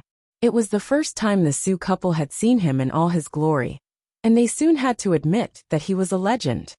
"Chief Su, Madam Su." Sheng Xiao greeted them politely. "Oh, young Master Sheng is truly extraordinary. It's Feng Er's fortune that you could groom him." Mama Su quickly praised him. "That's right. You flatter me, Madam Su." Sheng Xiao's eyes found old Sheng beside them, but he ignored him. The guests were curious as well. What was going to happen between Sheng Xiao and the old man? "Young Master Sheng, please forgive us for our lack of hospitality, since there are too many guests today. Please help yourself." Sheng Xiao nodded, and was about to greet Jing Yun with Mu Qiqi, but old Sheng walked up to Sheng Xiao and said, "Come with me." Old Sheng walked ahead, assuming that Sheng Xiao would follow him. However, Sheng Xiao simply pretended not to hear him, and walked straight to Jing Yun. "Have you gotten the test results?" "Yes, just as you expected." Jing Yun nodded. "Then when do you intend to make this matter public?" "When I get another piece of evidence." Jing Yun answered Sheng Xiao calmly. Meanwhile, second brother walked up to Sheng Xiao and told him, "Eighth brother, you should give grandfather some face in such an occasion." "Eighth brother, in such an occasion, you should give grandfather some face. He is waiting to see you in the garden." Sheng Xiao leveled second brother a sidelong glance, and nodded after a moment. "If you want me to drive him crazy, I can meet him. You left the Sheng family out of the blue, and left such a huge mess. You should give grandfather an explanation, be it public or private. My fiancé is suddenly no longer my fiancé. Who can give me an explanation?" Sheng Xiao asked second brother in return, lowering his head to look at Mu Qiqi. Still, he did not give second brother a hard time, and instead clapped Mu Qiqi on the back of her hand. "Talk to fourth sister. I'll be right back. Will he be fine?" Chapter 370. Mu Qiqi walked toward Sheng Minglan. The two sisters shared a look, but Sheng Minglan was still worried. "Why don't you go with him? I really don't know how eighth brother's temper would piss Grandpa off." "Fourth sister, you know how much the old man hates me. It would be weird if he didn't faint from anger if I really went with Xiao Xiao." Mu Qiqi shrugged. Sheng Minglan chuckled at that. "That's true. Grandpa would probably skin you alive now that eighth brother is leaving the Sheng family. Actually, you don't have to worry. The old man would never let anything happen to him before he achieves his goal. Do you blame him, Chi-Chi? It doesn't matter. He has his own position. Chi-Chi did not have the mood to remember someone who hated her every moment. Wasn't that just making things difficult for herself? Chi-Chi looked around at the guests, her gaze eventually landing on Su Yihong. I think all of you should focus on that man today. After all, Chi-Chi did not believe that Su Yihong would let go of any chance to deal with Jing Yun in such an occasion. Of course, the evidence in Jing Yun's hands would be exposed as soon as he moved. When that happens, wouldn't it be clear who was the one who lost more than he gained? Meanwhile, Sheng Xiao had gone to the Su family's garden and found the old man leaning on his walking stick under the shade of a tree. His benevolent countenance would have drawn people to him. But who would have thought that an old man with such a face would have such a stubborn mind? Sheng Xiao slowly walked up behind the old man and asked, "What do you have to say? Say it." The old man turned in a hurry to glare at Sheng Xiao, his walking stick almost hitting Sheng Xiao. "You're abandoning Huang Yao for a woman? Just say what you want, eighth brother. Why do you have to cause such a ruckus every time before you're happy? Are you threatening me? Huang Yao is yours when I'm old. You're ruining your own career." After Sheng Xiao heard that, he approached the tree trunk and leaned against it. He smiled. "These things again. Can't you feel a little fresh? If you don't pretend to give up on Huang Yao, you don't have to listen to me now. Surely you don't think that I was joking with you when I left Huang Yao, do you?" Sheng Xiao's gaze suddenly turned sharp as he stared at old Sheng seriously. "Don't tell me you're not forcing me to submit?" Grandpa Sheng sneered. "You just want me to acknowledge Chi-Chi. You just want me to admit defeat before you feel happy." Grandpa. It was rare for Sheng Xiao to speak in such a serious tone. "I don't want to force you to be with I can easily achieve that if I leave the Sheng family. Why would I go through so much trouble to torture myself? Stop acting. Can you give up on the Sheng family's wealth and status? My wealth and status were never given by the Sheng family. You have to understand why the world calls me the crown prince. It's not because of the Sheng family, but because I've never lost to anyone," Sheng Xiao said confidently. "That is why I could rely on my own abilities to create another Huang Yao even if I'm not with the Sheng family. So why should I listen to your control?" Old Sheng was speechless. Which part of Huang Yao or the Sheng family is worth my nostalgia for? If you think so highly of the young lady of the Gu family, why don't you marry her as a concubine? Wouldn't that be perfect? You know? Old Sheng's eyes widened at Sheng Xiao. "Do you think your every move has any privacy from me?" Sheng Xiao said, straightening. "You can keep controlling the Sheng family and meddle with your children, but that doesn't include me. I'll say it one last time. Please pretend that I'm dead from now on." With that, Sheng Xiao moved to leave, but the old man held him back. "The Sheng family has raised you. What right do you have to choose? Whether it's Huang Yao or the Sheng family, it's all your responsibility. You can't escape it. Don't you want Chi-Chi? Fine. After you marry the young lady of the Gu family and make Chi-Chi your secret lover, I can turn a blind eye. Take back what you said just now. I still have some respect for you." Sheng Xiao's voice turned cold. "Don't forget that Huang Yao wouldn't be where it is today if it wasn't for me. I can agree to anything you want, aside from being with Chi-Chi. Even 10 Huang Yaos wouldn't compare to one Chi-Chi." With that, Sheng Xiao left under the shade of the tree, leaving old Sheng to sulk under the tree. Second brother walked up to the old man and asked, "How is it, Grandpa?" "That bastard. He insisted that I accept Chi-Chi." After all, he had always believed that the main problem between him and Sheng Xiao was Chi-Chi. "Then you. Come, let's go back."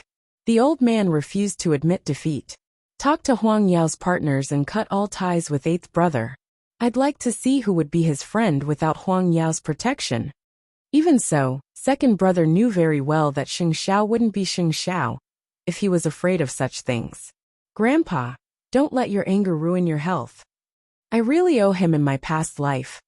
Sheng Xiao returned to the banquet hall, and Chi-Chi turned to look at her man. Sheng Minglan approached him worriedly. "Have you talked to Grandpa?"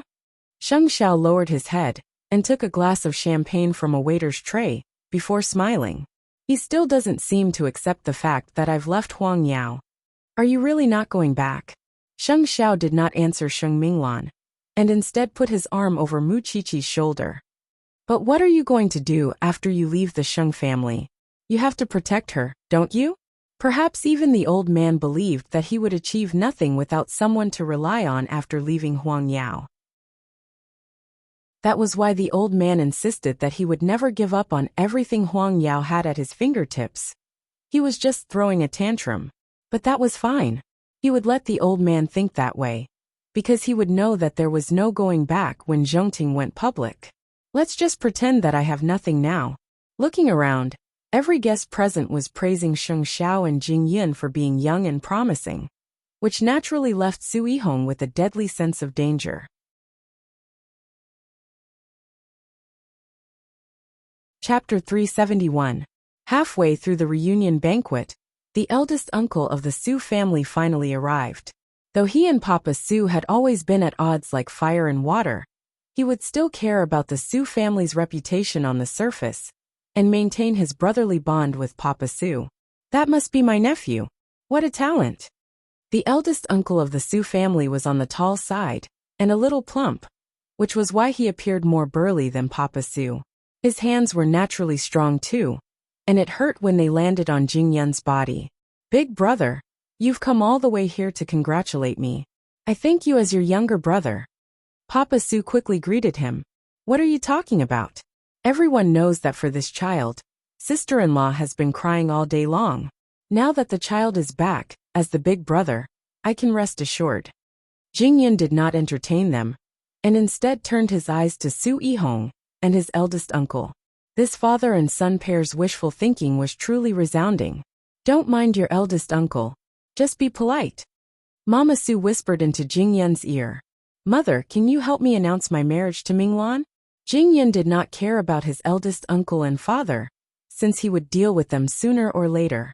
Right now, all he wanted was to give Minglan a title. Mama Su smiled at that.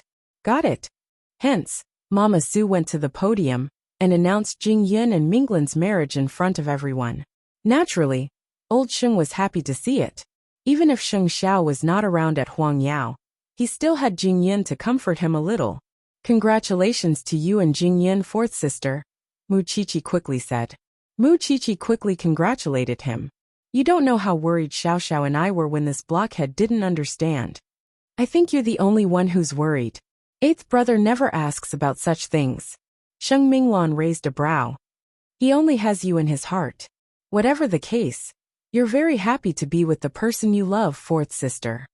Sheng Minglan nodded and turned to Jing Yun. Their gazes locked, leaving the others envious. Meanwhile, the employees of Su Holdings were not just shocked. Their backs were breaking out in cold sweat as well, because the person they were told to mess with was actually the third young master of the Su family. No wonder he didn't look like a normal office worker from the way he talked and dressed. He was actually the young master of Su Holdings. The incident soon spread in the company's group chat, and those who had made fun of Jing Yun before were now on tenterhooks. If I had known that you were the young master of the Su clan, I wouldn't have dared to offend you even if I had to die. This third young master is way too low profile. If he had revealed his identity earlier, there wouldn't have been so many misunderstandings. Looks like this third young master is patrolling incognito. Who told you guys to bully the weak and suck up to the strong? Now you've run into a tough one. In fact, Jing Yun wouldn't bother with them since he had already taught them a good lesson. As long as it didn't happen again in the future, he couldn't be bothered. After lunch, the guests entered the dance floor to entertain themselves, while Su Yihong chatted with his real father in the garden. Eldest uncle, I've been with the Su family for so many years, but in the end, they look more like a family. Eldest uncle Su snorted. You've been working hard for the Su family over the years, never slacking. And yet, that beggar came back and stole all your limelight. Well, I don't really care. Su Yihong muttered. Still, that younger brother of mine isn't easy to deal with. If we don't act soon, it'll be too late when he remembers. What do you plan to do? I'll bring third brother to the factory in 2 days. It'll be up to you when the time comes. The Su family had so many machines, and many of them were very dangerous. It wasn't like they couldn't deal with Jing Yun if they tampered with the machines. If anything happened, it would have nothing to do with them, and Jing Yun could only blame his bad luck. "Don't worry, it's just a small matter," eldest Uncle Su replied. "If your wings weren't full, I would have snapped my brother's slender neck. There's no hurry." Right now, Sheng Xiao was standing on high ground, watching as Su Yihong and the eldest uncle of the Su family stood together. His lips curled into a smile. "Tell Jing Yun to be careful over the next few days. Su Yihong has a plan. I must say that bloodline is such a wonderful thing. Those two really look alike." Mu Qiqi couldn't help being moved. "If you think it's amazing, you should give birth to one and see how it works." "I'm only 19. Mu Qiqi emphasized her age. 20 is enough." Mu Qiqi punched him in the chest, but Sheng Xiao caught her little fist. "Your grandfather is looking forward to us having a child soon. We're not even engaged, let alone married. Why would I give birth to your child? You've changed. You didn't treat me like this before." Mu Qiqi chuckled and stopped teasing him. "When will the news of Zhongting's establishment be announced?" "When the time is right," Sheng Xiao said mysteriously. Now that he had resigned from Huang Yao, everyone in Jianchuan would probably look at him in a different light. After all, he had nothing now, and he couldn't be content with watching the show so quickly. He had to let old Sheng think that he had a few more days. In the distance, Jing Yun had noticed Su Yihong and the eldest uncle of the Su family sitting together from where he was beside his parents, and simply told Mama Su, "Eldest brother and eldest uncle are getting along. Your big brother can chat with any kind of person." It seemed that his mother trusted Su Yihong 100%, and Su Yihong's painstaking efforts over the years in the Su family were not in vain. "What are you talking about? You're so happy." Su Yihong rose from his chair when he saw Jing Yun nearby and walked up to mother and son. "I'm saying that you're making good connections," Mama Su replied. "Mother, I want to bring third brother to our factory in 2 days. What do you think?" Ultimately, the Su family was a corporation that developed and manufactured medical equipment, and Jing Yun must have control over the production line. "That's fine. You'll be in charge of it." "Thank you, brother," Jing Yun said very politely.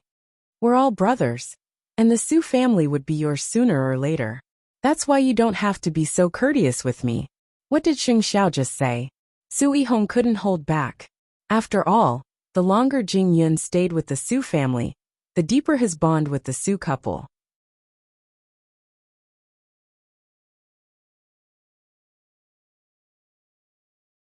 Chapter 372. Having followed Sheng Xiao for years, Jing Yun could naturally tell from Su Yihong's words that he was scheming. What production line? It was nothing more than an excuse to cripple his body. Otherwise, Jing Yun could not imagine what Su Yihong could do to him in such a place. If that was the case, and Su Yihong was harboring evil intentions, he would definitely not hold back and settle the score with Su Yihong once and for all. As for where Su Yihong would set the trap, he would have to improvise when the time comes. The reunion banquet was lively, and naturally went smoothly. Since old Sheng had become in-laws with the Su family, he naturally planned to return home after the banquet. There was no lack of guests who praised Sheng Xiao in front of him, but he retorted with one line. "It's a pity that the kid is mischievous and insists on going out to make a name for himself. He doesn't even want to be the CEO of Huang Yao. And as his elder, wouldn't I be letting him down if I don't fulfill his wish?" In other words, old Sheng was implying that Sheng Xiao had nothing to do with Huang Yao. He's still a kid who wouldn't make mistakes. That's true. Still, he has left the Sheng family. You don't have to hold back if you see him in the future. Teach him a lesson for me. Did that mean that the Sheng family was really not acknowledging the crown prince? "I'll do as you say, old Sheng." Sheng Xiao had always been able to do whatever he wanted in Jianchuan, and no one had ever dared to touch him. Now that he was really leaving Huang Yao, did that mean that the heir of Huang Yao would be changed? It seemed that old Sheng was sad about his grandson. Instead of a great empire, he insisted on a woman. The old man probably thought that his grandson was a good-for-nothing, which was why he did not intend to keep supporting him. And it would be terrible if news of that got out. As the saying goes, the river flows east for 30 years, then west for 30 years. Was the crown prince going to be a nobody, trampled by everyone? That night, it was not just the Su family's manor that was bustling. Something was happening at the Lu family as well. Lin Mu, and was really acting as Lu Qianqian's bodyguard at the moment, staying by her side no matter what she did. It was a great humiliation for old Lin. The grandson of the Lin family actually went to work for a second-hand good. He really had no sense of shame. Thinking of this, the old man really couldn't take it anymore. He had to think of a way to teach this unfilial son a lesson and scare that broken shoe. Meanwhile, Lu Qianqian had just finished her class and was walking out of her tutor's private classroom with Lin Muan. But just as they were about to drive away, a black car crashed into them. Lin Muan protected Lu Qianqian. After confirming that the accident was not serious, he unbuckled his seatbelt and got out of the car. He wanted to reason with the other party. Unexpectedly, four burly men came down and grabbed Lin Muan. Then they said fiercely, "Are you tired of living? How dare you block our path?" Lin Muan turned to Lu Qianqian and said, "Call the police." However, the other party did not give Lin Muan a chance to react at all. Their fists directly smashed over. It was not one person but four people. Lu Qianqian was frightened by the scene in front of her. She quickly called the police, but was threatened by the other party. "If you dare to call the police, I will kill him." Lu Qianqian quickly comforted them. "What do you want? Do I need money? I'll give it to you. Don't hurt him. Do you think we lack that?" In the end, Lin Muan was a police academy student and knew self-defense. But there were four of them. If he moved, they would quickly and viciously press him to the ground. Their skills clearly showed that they were not gangsters from the outside. "Then what do you want? We know this young master is a young master of the Lin family. But he dumped my sister. So, we're using this as a pretext to beat him up. What can he do? Even the Lin family doesn't recognize him now. I've never been in love. How could I dump your sister?" Lin Muan wiped the blood from his nose and smiled. "I'm afraid it's that old man from the Lin family who asked you to come." The others were stunned.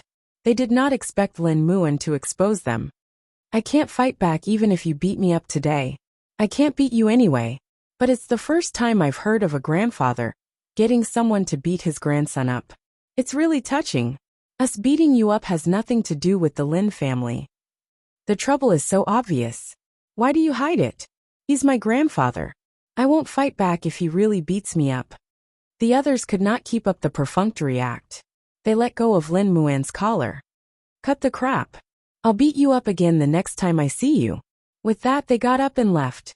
It was only then that Lu Qianqian came forward crying. She wanted to help Lin Muan up, but he pushed her away. "There's blood. It's dirty." "What's dirty? I don't mind." Lu Qianqian helped him up and put him in the car. "Are you okay? Do we need to go to the hospital? I'm not good enough as a bodyguard. I can't protect you at all when you're in danger." Lin Muan's face was swollen. He clutched his chest and panted with difficulty. "Are you sure it's your grandfather who got someone to do it?" "He just wants to teach me a lesson," Lin Muan replied. "He's a little agitated when he sees us together." "I understand. How can there be such a grandfather?" Lu Qianqian really could not understand. "He just wants to scare you, so that you don't have anything to do with me." Lin Muan wiped away the blood on his face helplessly. "You have to drive the car. Even if he wants to scare me, he shouldn't really hit you." Lu Qianqian really could not understand how a grandfather could be so cruel to his own grandson. He's at his wit's end. Lin Muan's gaze darkened. He hoped that he did not further agitate his grandfather. This is just the beginning. He will definitely think of a way to make me beg him, so that I will willingly return to the Lin family. As long as you want to find a place to hide, my house will always be open for you. Aren't you afraid of my grandfather's revenge? Lin Muan narrowed his eyes and asked Lu Qianqian. The Lu family is not glass. It will shatter with one touch. Moreover, you are all alone now. If you lose me, you can go begging on the streets. With that, Lu Qianqian pressed a tissue on Lin Muan's nose. Wipe it. I'll send you to the hospital for a checkup. There's really no need. Listen to you or listen to me. Lu Qianqian crossed her arms and asked Lin Muan dangerously. I think your grandfather must be a pervert in his past life. How could he do such a thing? Let him vent his anger. He's old. Lin Muan was very open-minded. Chapter 373. But that doesn't stop me from being your bodyguard. Lu Qianqian pressed on his wound, and Lin Muan inhaled sharply. You're about to fall apart, and you're still boasting shamelessly. Lu Qianqian glared at him, and drove the damaged car to the hospital. After a checkup, the doctor insisted that Lin Muan be hospitalized. Young man, don't fight just because you have a good recovery. His grandfather did it. Lu Qianqian told the doctor angrily. It's the first time you've seen a grandfather like that, isn't it? Beside them, Lin Muan laughed, clutching his chest. Even if he was beaten up by old Lin, he had a happy little pepper with him. Watching her scold someone was the best medicine for him. You're still laughing?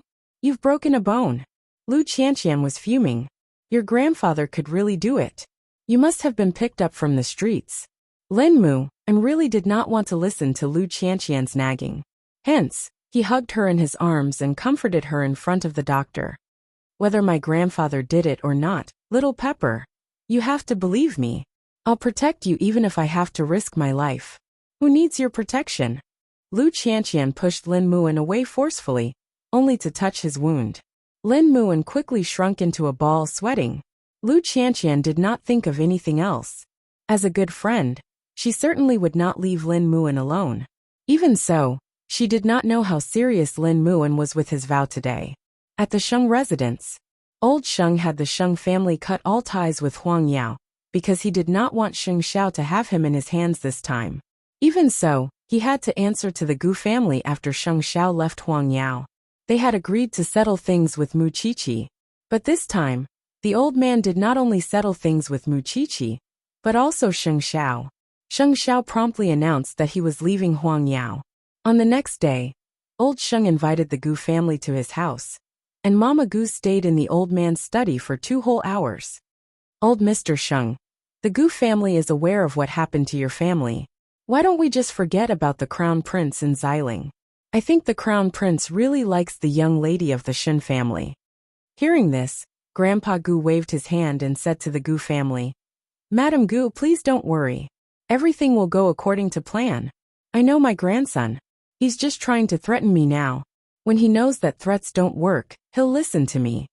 But, Mrs. Gu, what do you think of this? You saw my second grandson when you came in just now. He's not married yet. We'll stick to the original plan and let Miss Gu marry into the Sheng family. She can choose whichever she likes. What do you think? Madame Gu recalled how second brother Sheng walked past her just now.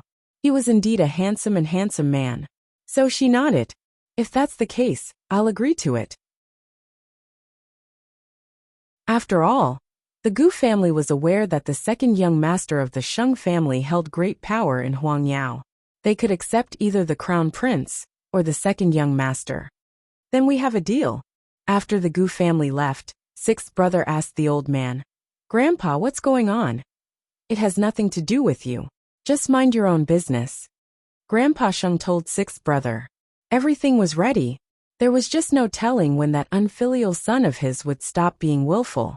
Sixth brother hung his head and turned to leave, but the old man suddenly called out to him. Wait, Grandpa. Seal eighth brother's room as well. And spread the word that eighth brother is never coming back to the Sheng family now that he's out. Are you serious, Grandpa? Sixth brother was puzzled. Since eighth brother's acting is so real, I certainly can't show weakness. The old man snorted coldly. He would act as if he no longer cared for Sheng Xiao, so that he would know that his threats were useless. Even if the outside world knew that Sheng Xiao and Huang Yao were at odds, so what? With the Su family moving to Jianchuan, and the Shen family regaining their vigor, a military enterprise began its rise. That night, it was raining and snowing. Both Sheng Xiao and Shen Jianchuan visited the office of Zhongting Industries, where they would handle official business in the future. Su Che was pushing Shen Jianchuan's wheelchair, while Sheng Xiao put his arm around Mu Qiqi's shoulder. I like this place, Mu Qiqi told both Sheng Xiao and Shen Jianchuan after walking one round. It's a great view, unlike Huang Yao with diamonds everywhere. It's so uncomfortable. Do you dislike Huang Yao, or do you dislike the people there? Sheng Xiao asked, pinching Mu Qiqi's chin. Since you've cut ties with the Sheng family, when are you going to announce your identity? Shen Jianchuan asked. At first, I wanted to teach the old man a lesson and let him know my resolve. But now, I think that it's better to keep my identity a secret, so that the outside world would think that I've fallen out with Huang Yao. Then, the old man would think that I'm nothing without Huang Yao. That way, I could have more peace in the early days of Zhongting, which is good for my work. Shen Jianchuan nodded at that. You're the lazing son-in-law of the Shen family. You just have to hide in the Shen family. That's what I think too, Sheng Xiao replied. But can you take it if the outside world laughs at you for being a coward? Those people, I always have a way to trouble them behind their backs. Sheng Xiao was nonchalant. Since that's what you plan to do, just do it. The Shen family could even help you with Huang Yao. Are you going to suffer for a while, CEO? Isn't that right? You're in for it with a husband who's been chased out of the family. Shen Jianchuan really did not want to see the two flirting, and so had Su Che push him to his office. He really wanted to sit there like a normal person, but he clearly could not do that now. As for Sheng Xiao, he was now talking about working with Zhongting. His partners had all changed. As a military enterprise that produced military supplies for the army, the people he would be dealing with now were people with real power and influence, but they were never ostentatious. This was a completely new challenge for him. When he got home, Mu Qiqi found that Sheng Xiao had stepped into a new field and couldn't help climbing onto his lap to read his research materials. Now that you've established a new company with Dad, are you going to lean towards politics in the future? Chapter 374. You're exaggerating, Mu Qiqi exclaimed, holding his hand. Xiao Xiao, I'll be waiting for you to become the new nobleman of Jianchuan. After all, even old Sheng would not dare to offend Xiao Xiao so easily. It's easy with Grandpa, second uncle and Dad around. Still, why do I suddenly feel like I'm a phoenix man? A live-in son-in-law. You don't have to be picky. Sheng Xiao laughed heartily at Mu Qiqi's words and carried her horizontally towards the bedroom. What a great business! Mu Qiqi smiled brightly as she wrapped her arms around his neck. Still, when Sheng Xiao put her on the bed, his seductive voice reached her ears. I want to have my first child when you're 20, but I'm not that old yet. Registration abroad and notarization at home when the time comes. Do you have to be in such a hurry? Mu Qiqi could not help looking at the man on top of her. Or is the great crown prince afraid that I'll run away? Idiot! Sheng Xiao scolded softly before kissing her. Back at the Sheng family, second brother was put in a difficult position by the board of directors, because Sheng Xiao was not around. It was fortunate that he was capable enough to stabilize the internal affairs of Huang Yao despite Sheng Xiao's hasty departure, which certainly made the old man see him in a different light. Still, there was one thing that second brother could not compare to Sheng Xiao, in that they shared the same ambition. Sheng Xiao was very proactive when it came to expanding Huang Yao's territory, whereas second brother was much more reclusive. Whatever the case, the old man was very pleased that Huang Yao could maintain its current order. Late at night, second brother was still in the old man's study, reporting on his work over the last 2 days, which left the old man thinking a lot.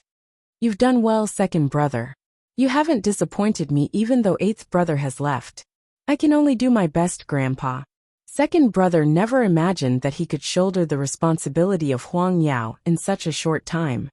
I've already called your third brother to help you. I intend to nurture a new faction, so that we wouldn't have to be threatened by eighth brother anymore. The old man certainly had more ideas after witnessing second brother's ability. I'll work harder, Grandpa. If you can really shoulder the responsibility of Huang Yao, then you will be the crown prince of Huang Yao. Grandpa, that's eighth brother's title. Whoever can make Huang Yao stronger will be the future heir of Huang Yao. Maybe I don't need eighth brother that much. Of course, that was what the old man said, but he might not think so in his heart. If second brother did anything wrong, the old man would immediately remember Sheng Xiao's good points, The old man was that capricious. Naturally, everyone liked to be praised, and second brother naturally wanted to do better when he was praised by the old man, even surpassing Sheng Xiao. In 2 days, an old friend of Grandpa's will be sending her granddaughter over as a guest. When that happens, you have to entertain her for Grandpa. Since your eldest aunt has left the Sheng family, your mother is naturally coming back to manage the family. It was as good as lifting second brother's family up, temporarily stabilizing Huang Yao. Don't worry, grandfather. He did not believe that Sheng Xiao would remain indifferent when the Sheng family made such a move. And what waves would Gu Ziling's appearance bring to the Sheng family? On the other hand, Jing Yun's image in the eyes of Su Holdings employees had undergone a complete change after the banquet. Those who would always try to pick a fight with him now dared not act presumptuously in front of him. Who would have thought that he was the young master of the Su family? It was even more unfortunate that he was about to marry the young lady of the Sheng family. Otherwise, every female employee of Su Holdings would be in an uproar. It had been 3 days since Su Yihong suggested bringing Jing Yin to the factory. Jing Yin knew very well that those 3 days were actually the time Su Yihong had planned everything. That night, when Su Yihong returned to the Su residence and found Jing Yin and the others having dinner, he told Jing Yin, "We're going to the factory tomorrow. I've arranged everything, and eldest uncle would accompany us." "Then I'll have to trouble you, eldest brother," Jing Yin said without batting an eyelid, because he had been waiting for this moment for days.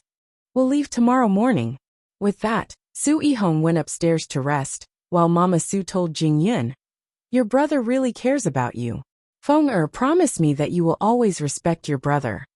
"I know, mother." With that, Jing Yin buried his head in his meal, while Mama Su and Sheng Minglan discussed where they should buy wedding supplies. It was only when both of them returned to their bedroom that Sheng Minglan asked Jing Yin, "Is it safe to go tomorrow? Do you have a plan?" Jing Yin shook his head. "He would be suspicious if I bring someone with me, but there's no telling where he set up the traps. I'm worried if you go alone." Jing Yin hugged Sheng Minglan and stroked her back. "Trust me, Minglan. I'm already immune to such things after all these years of following young master. Trust me." Having no other choice, Sheng Minglan nodded. "Then be careful. Tell me immediately if anything happens." "Don't worry." Jing Yin kept stroking Sheng Minglan's back, trying to calm her down. If Su Yihong dared to make a move, he would make him pay the price he deserved. The next day, the two brothers went downstairs at the same time and sat down in front of the Su couple for breakfast. "Old Su, sometimes I really feel like I'm dreaming. Finding Feng is my greatest fortune. Mother, third brother and I would stay by your side from now on. It would be even better if my sister could return to the country." "That's right. That girl hasn't even come back to visit her brother." Jing Yin had a second sister, but she was overseas at the moment. Since the Su couple never mentioned her, Jing Yin did not ask about it. Soon, the two brothers left the Su family's main gates and got into the car Su Yihong had prepared. "Yifeng, your big brother has widened your horizons today."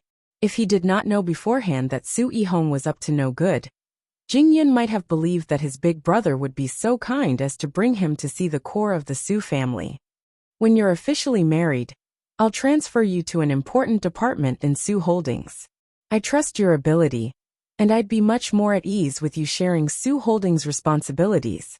Jing Yin smiled coolly, showing no openings in front of Su Yihong. All the good show would have to wait and see how it would play out.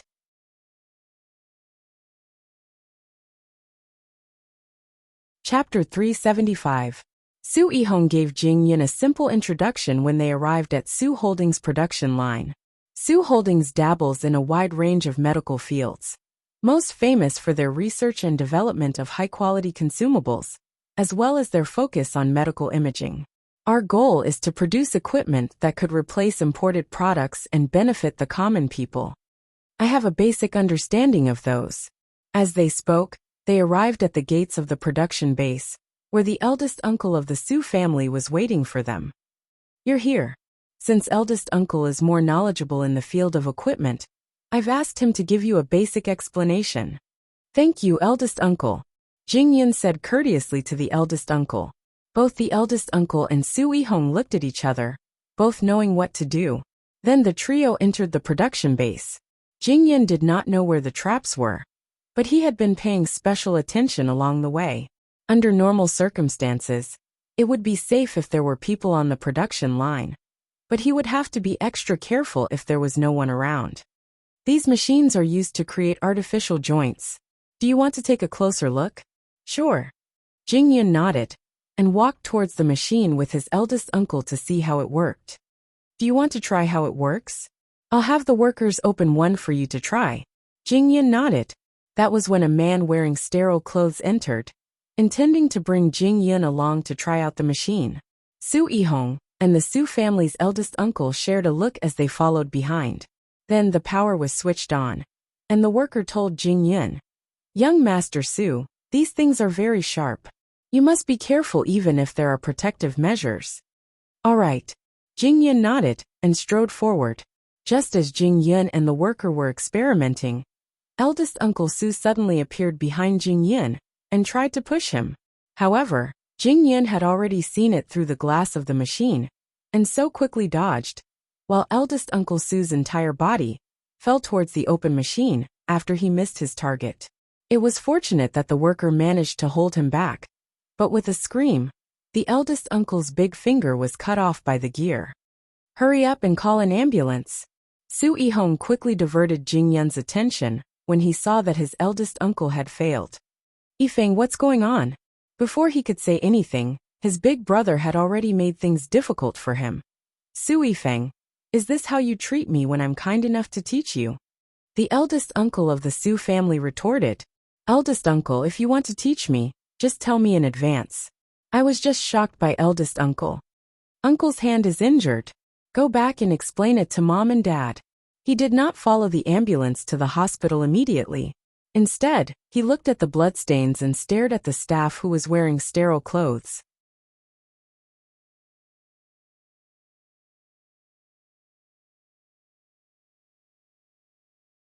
"You're covering yourself up so tightly not because it's needed here, but because you don't want me to recognize you, right?" The man trembled and stuttered. I don't know anything. I'm only responsible for turning it on." "You don't have to know anything, but I'll remember your name." Jingyan pointed at the man's badge. "Young Master Su, this matter really has nothing to do with me." How vicious. If I was really pushed forward, my hands would have been crippled with so many gears. Jingyan muttered, while the man's face was already drenched in sweat. Jingyan did not make things difficult for him, but he had to keep an eye on him. Now, Jingyan would have to face his uncle who had lost his finger, and a big fight was inevitable. When they arrived at the hospital, the eldest uncle of the Su family was already stitching up his wound, although his severed finger could not be reattached. Later, Mr. and Mrs. Su rushed to the hospital, and were rather worried when they found Jingyan outside the surgery room. "Are you all right? Are you and your brother all right?" "I'm fine. It's just that eldest uncle's thumb was cut off." Jingyan replied. "Where's your brother?" "Taking care of the medical fees." Jingyan replied. "What actually happened?" Papa Su asked. "It's Yifeng's fault. Eldest uncle wanted to teach him how to use the machine, but he suddenly turned around and eldest uncle lost his balance and fell in front of the machine, getting his thumb cut off by the gears. Eldest brother, you're a medical student after all." Jingyan suddenly walked up to Su Yihong and turned around. "Look, if you were standing behind me and you didn't move, you wouldn't have lunged forward when I turned around. The only explanation for this is..." "What is it?" "Your eldest uncle wanted to push Feng Er." Mama Su immediately understood what Jingyan meant. "That's right. If your eldest uncle didn't want to push Feng Er, why would he have lunged forward?" "Mom, you didn't see what happened. You wouldn't know. Eldest uncle could have told me earlier if he really wanted to teach me. Why would he suddenly lunge at me without saying anything? What is he trying to do?" "Yifeng, eldest uncle is the one who's hurt. If I don't move aside, and eldest uncle succeeds in pushing me down, then my hands, both my hands, won't I lose them?" Papa Su finally understood what Jingyan meant at that. It wasn't just Papa Su. Even Su Yihong understood what Jingyan meant. "Eldest uncle has no grudge against you. Why would he frame you? Yifeng, you're in the wrong here. It's fine if you admit it. An eldest uncle is magnanimous and wouldn't blame you. No grudge against me? Are you sure, eldest brother? Jingyan asked Su Yihong meaningfully. Could this be a misunderstanding, Feng? Mama Su was puzzled as well. After all, eldest uncle of the Su family had not done anything to their family after losing the management rights. Moreover, it had been so many years since then, and there was no reason for him to frame Jingyan. I'll tell you the truth, Mom. I knew something would happen when I went there today. Jingyan told his parents unhurriedly then. At first, I wanted to give eldest brother a chance. I might not have said anything if he didn't do anything to me, but it's clear that someone wants my hands. What are you saying, Yifeng? Papa Su stared at Jingyan in shock. That's right, Feng. What are you saying? Why can't you understand, Mom? It's fine if you don't understand. Eldest brother should understand. Jingyan turned his sharp gaze upon Su Yihong. Su Yihong panicked inwardly, but kept his composure. I think you're crazy. I didn't know that you're such a person, because we haven't known each other for long. You might know a person for a long time, but you don't know his heart. Mom, Dad, I'm your son, so you should discipline him. Feng. What exactly did you mean by those words just now? Your eldest brother.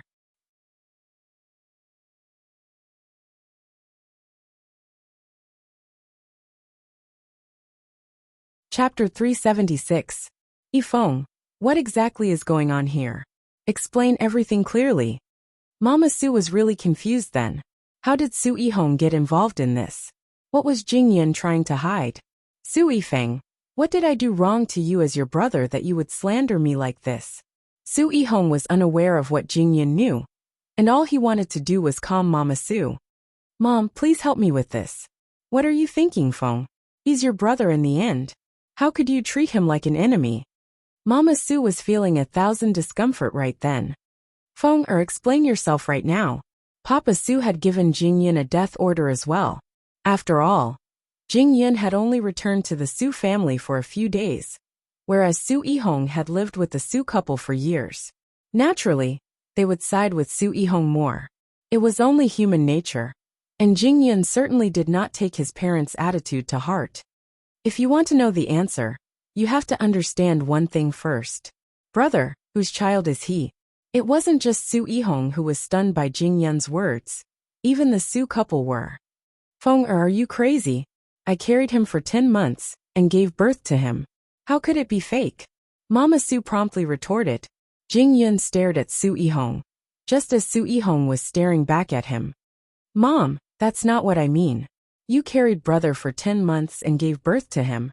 But then you're saying that I did it behind your father's back. Mom, when you gave birth to brother, someone else's mistress gave birth in that hospital as well. And the real brother had long since been swapped. Jingyan explained to Mama Su, before turning to Su Yihong. Am I right, brother? I don't know what you're talking about. Su Yihong naturally would not admit it. The more you talk, the more confused I am. Feng, hurry up and explain. Even a gentle person like Mama Su could not stand Jingyan's tantalizing words. Su Yifeng, you wouldn't be framing your own brother for the Su family's inheritance, would you? You've been with the Crown Prince of Huang Yao for so many years. You should have learned a lot about scheming. However, I didn't expect that the person you're going to deal with is actually me. I told you long ago that I would definitely find out who left me in Jianchuan back then. Mother, father, the eldest son in front of you is actually the child of my eldest uncle and his mistress. My real eldest brother unfortunately died when he was just a few years old after he was swapped. Mama Su took 2 steps back in shock at Jingyan's words. This is impossible. Haha.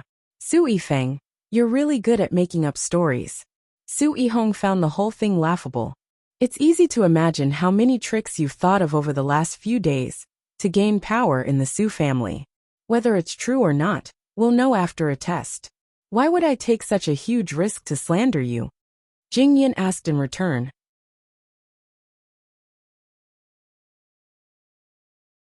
You don't have to admit it, but I have evidence that my uncle's mistress gave birth in the hospital.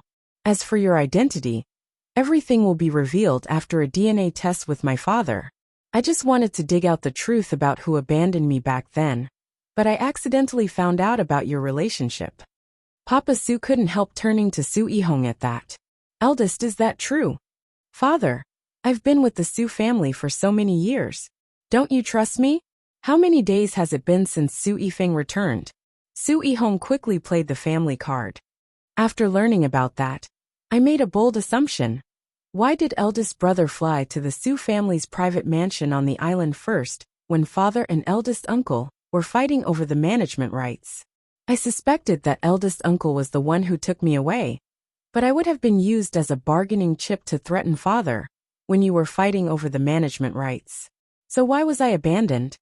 It bothered me for a long time, and it was only when I found out about eldest brother and eldest uncle's relationship that I finally understood. As long as I'm not in the Su family, eldest brother is the rightful heir.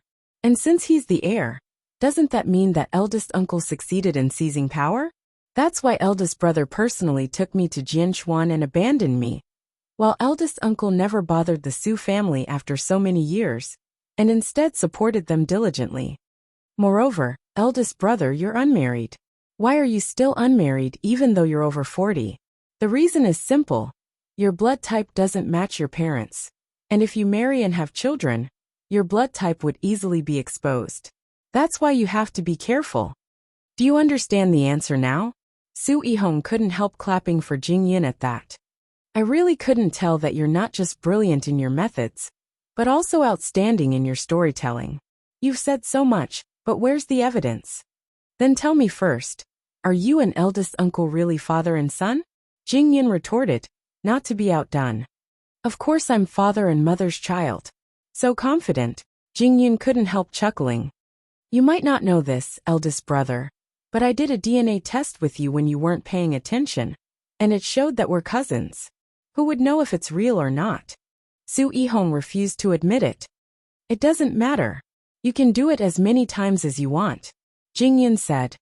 I just want to tell you that you shouldn't think about getting out of this unscathed after setting me up. Just wait and see. With that, Su Yihong continued to stand by the door of the surgery room, waiting for eldest uncle's surgery to be over. Meanwhile, Su Yihong's parents were in a complete mess. They simply didn't know who to believe, and could only stand awkwardly by the door of the surgery room. Unable to hold back any longer, Mama Su pulled Jing Yin aside and told him, that joke you made just now was too much. How could you hurt your eldest brother like that? Mother, does the fact that you've pulled me here mean you have doubts? Mama Su said nothing. After all, she had searched for Jing Yin at the airport for a long time after she lost him, and spent the last few days in a miserable state. Even so, she knew very well that when she returned to the Su family's island, she found Su Yihong's clothes that he never wore before in his room. Moreover, Jing Yin wasn't young then. How could he simply follow a stranger? Unless that person was someone he knew and trusted enough. Your father and I will naturally get to the bottom of this matter. You have to be quick, or Su Yihong would have emptied Su Holdings.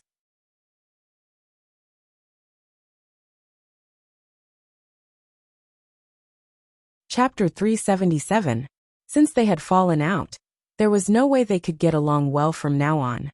Mother and son returned to the door of the surgery room, and the eldest Su uncle soon left the room, accompanied by a nurse. Are you all right, eldest uncle? Su Yihong asked as he approached him. The eldest Su uncle's face was pale, but it was only his hand that was hurt. It's just a finger. It's not a big deal, but you have to be careful from now on, Yifeng. Don't be so reckless. You don't know, eldest uncle, but our third brother said a lot of unbelievable things during your surgery, including that I'm actually your son. The eldest Su uncle did a double take at those words, before laughing out loud. Is that so? So funny. Jing Yin laughed as well. What's true can't be fake, and what's fake can't be real. It's best if we don't meet each other in the future. Su Yihong said sternly. I'll have someone arrange another place for you to stay. Why aren't you leaving the Su family, eldest brother? You can do whatever you want in front of mom and dad if I leave. Do you think I don't know what you're up to? Su Yihong was determined to be the dominant figure. It was truly admirable that he could keep his composure, even when the truth was just a paper's breadth away. That applies to you too, eldest brother.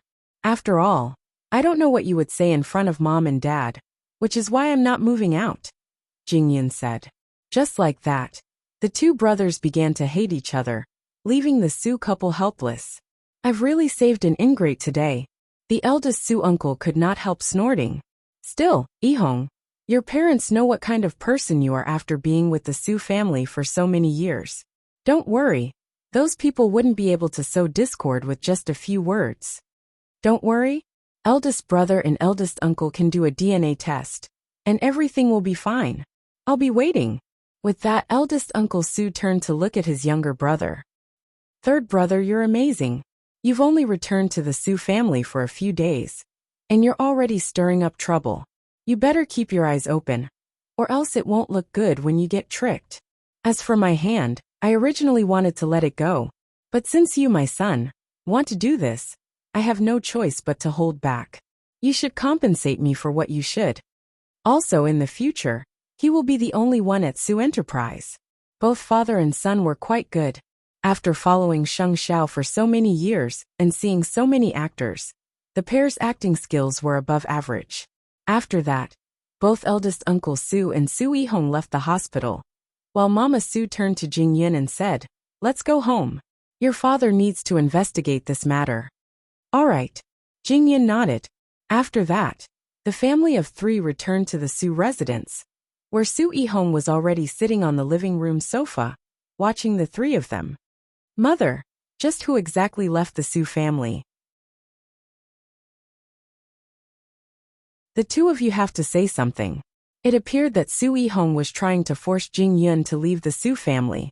Mama Su had always been smart, but she was clearly troubled when it came to that, which was why she simply looked at Papa Su. You make the decision on this matter. Sigh. Papa Su sighed and answered his family. Since things have come to this, we must first investigate who is lying. How about this, Miam? I'll arrange another place for you, Yifeng and Minglan, but we still have to prepare for the wedding. What Papa Su meant was that he and Su Yihong would stay in the manor. I'll bring you back when things are sorted out. Mama Su thought about it and decided that it was the best solution at the moment. All right, I'll listen to you. What about you, Yifeng? I'll naturally listen to you, father. After all, in that very moment, Jingyun appeared to be a pusher who had disrupted a happy family. Even so, Mama Su understood Jingyun well. If things like this were not cleared up, the damage would only be greater in the end. That's good. I'll do the DNA test as soon as possible, father. Live outside? How could Jingyun not worry? Would Su Yihong spare him, after he had disrupted Su Yihong's career over the years? That was why he promptly brought Sheng Minglan and Mama Su to Jingting. In the end, Sheng Minglan was a Sheng, and there was nothing wrong with her staying here. Still, he even brought his elders. Sheng Xiao couldn't help frowning. He can't even handle such a small matter, and is even chased out. Eighth brother, Jingyun almost lost both his hands today. If he doesn't make things clear now, who knows what Su Yihong would do behind his back. That's why he had no choice. Sheng Minglan explained. Rising from the sofa, Sheng Xiao did not really make things difficult for them. You can stay at Jingting for now. Qi and I will return to the Shen's residence. Actually, young Master Sheng, you don't have to go through all that trouble. Aunt, you are Jingyun's mother and naturally a guest. You would feel uncomfortable with Qi and I here, and we have our own things to do. It's more convenient to stay at the Shen's residence for now. Sheng Xiao replied. Eighth brother, are you really not going to care about the Sheng family's affairs? I'm just a live-in son-in-law with nothing to do right now. Don't you know that? Sheng Xiao raised a brow at Sheng Minglan. I don't believe you. Sheng Minglan rolled her eyes. Still, I do have to be careful this time. I have many places under my name, and I wouldn't have to bother you and Xiaoqi. At that, Sheng Xiao smiled and looked seductively at Jingyun. There are only two outcomes when the matter is exposed. The first is to fill in the loophole, but it cannot be hidden forever when it comes to blood ties. That is why Su Yihong is holding you guys back now, but he is more likely to lean towards the second objective, which is to make time to empty Su Holdings. Because he knows that it's only a matter of time before his identity is exposed. And that eldest uncle of yours has been working with Su Yihong for years at Su Holdings. There's no telling how many traps he has set, and Su Holdings would definitely be in trouble if this continues. What do you plan to do? Jing Yun looked at Sheng Xiao as well, but said nothing. You've been with me for so many years. Such a small matter shouldn't trouble you, right? I'm guessing that Uncle Su is staying at the manor, because he knows what Su Yihong is up to. What I'm afraid of is that Su Yihong has already prepared the shell of his new company, and is ready to slip away. Mama Su felt a chill just by hearing that.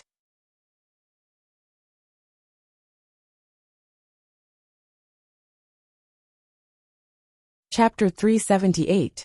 Luckily, I managed to cut my losses in time. The title of the Crown Prince is indeed well-deserved. Mama Su couldn't help sighing at that. It's also fortunate that Feng has learned to be calm and reserved after being with you for so many years, or eldest brother would have played him to death. The reason Mama Su was so certain that Su Yihong was a fake was because Jing Yin had shown her the DNA test. Thinking back to what had happened all those years ago, Papa Su might not have noticed it. But as a mother and a woman, it wasn't as if she couldn't feel anything. For example, Su Yihong had deliberately led her down many wrong paths when she was searching for Jing Yun over the years. Although the imposter's excuse was so high-sounding when he was discovered, and instead of having Mama Su keep searching, it would be better to find a fake one. Everything would be perfect. If you're smart, uncle, you would immediately suspend Su Yihong from his position and cut off all contact between him and Su Holdings. After all, there could be a good reason. Alright, I've said so much. It's time for me to pick up Chi-er. After all, I'm a person who has nothing better to do now. Thank you, young master. Jing Yin told Sheng Xiao. Sheng Xiao waved him off nonchalantly. He knew from the start that Jing Yun's matter wouldn't go so smoothly. How could Su Yihong be exposed so easily after lurking in Su Holdings for so many years? Not even Jing Yin himself had such a dream. Still, Su Yihong's methods were ruthless, and he couldn't let him stay in the dark anymore. Mu Qiqi couldn't help asking Sheng Xiao when she saw that they were heading to the Shun's residence today. Grandpa, are we going back for dinner? Jing Yin has taken over Jing Ting for the time being. Sheng Xiao replied, and told Mu Qiqi everything that happened to Jing Yin at Su Holdings today. Mu Qiqi couldn't help shuddering when she heard it all. I've been to Su Yihong's class. Sheng Xiao raised his voice dangerously. It was that time when I was waiting for my instructor. I saw that man from afar, and knew that he wasn't simple at all. The dominance and ambition he showed left a deep impression. That's why Jing Yin has met his match. Sheng Xiao chuckled. I can also see what this person has learned after following me for all these years. Both of them returned to the Shun residence, but the smell on Mu Qiqi was unbearable. That was why the first thing Sheng Xiao did was to have Mu Qiqi take a bath in her room. When old Shin saw Sheng Xiao entering the fish pond alone, he knew that his granddaughter must have run into some terrible corpse. My retired comrades often talked to me about you in the past few days. After all, our families have been friends for generations. It's really a pity that things have come to this. Your second brother is in charge of the Sheng family now. Rumor has it that your grandfather has already announced that he is cutting all ties with you and drawing a clear line between them. It's true. Sheng Xiao looked at the calm surface of the water and smiled. I'd be happy to see him nurture a new force. Seeing that he had really let it go, Grandpa Sheng stopped talking about the Sheng family. How's Zhongting going? I'm meeting with the military procurement department tomorrow. Sheng Xiao replied. Let's see if the Crown Prince can still make it in another line of work. The old man teased Sheng Xiao. You know you have nothing now. You're only able to do whatever you want under the Shen family's protection because you're basking in Mu Qiqi's light. That's why I say that Chi-er is my lucky charm. Sheng Xiao did not mind the old man's teasing at all. Just as the old man did not really despise Sheng Xiao for having nothing. The kid had talent and means, which was why Grandpa Sheng would keep pestering him. One more thing. Rumor has it that the granddaughter of an old friend would come to the Sheng family in 2 days. Do you know about that? Old friend. It was the young lady of the Gu family whom old Sheng had taken a liking to. Even if he didn't return to Huang Yao, Grandpa Gu was still determined to stand on the same side as the Gu family, right? I hope that this matter won't cause any harm to Xiao Qi. In that case, it would be better to know if the young lady whom old Sheng had taken a liking to was for him or second brother. Meanwhile, after Mama Su and the others left the Su residence, Papa Su suspended Su Yihong for the time being, just as Sheng Xiao expected. Yihong, I believe you're innocent, but this is a serious matter. I have to get to the bottom of this and clear your name, or you would be criticized no matter how much you do for Su Holdings. Su Yihong naturally pretended to be innocent. Don't worry, Dad. I understand. All right, we'll do a paternity test tomorrow. Be that as it may, Su Yihong was talking to eldest Uncle Su on the phone behind Papa Su's back. Our combined shares are the second largest in the Su family, and I'm holding the latest project at Su Holdings. With Fei Fei helping me with the accounting fraud, what's left of Su Holdings now?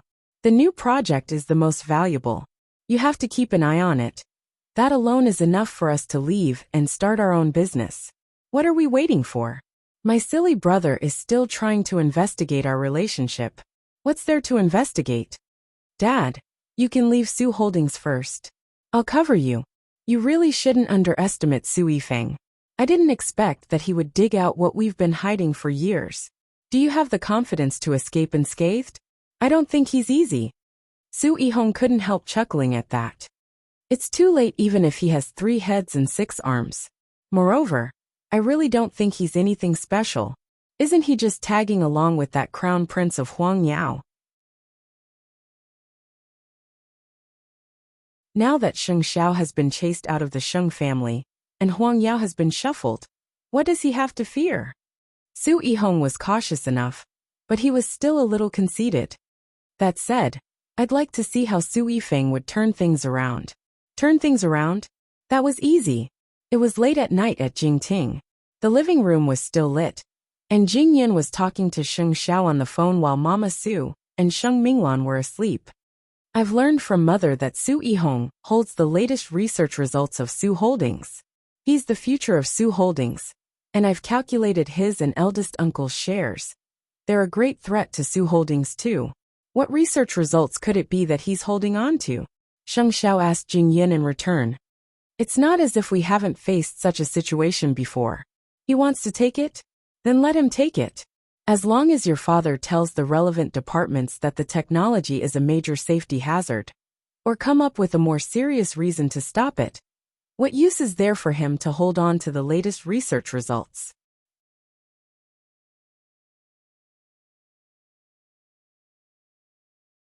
Chapter 379. Having showered, Sheng Zhao's muscular body was revealed as he sat on the sofa in the room, talking to Jing Yin on the phone.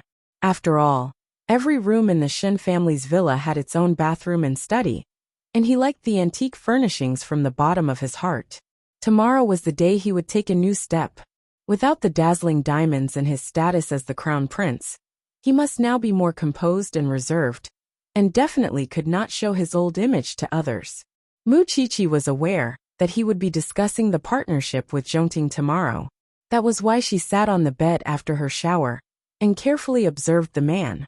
Although Sheng Xiao was reading documents and talking to Jing Yin on the phone, he knew that the little one was staring at him with a heated gaze, and he could not concentrate.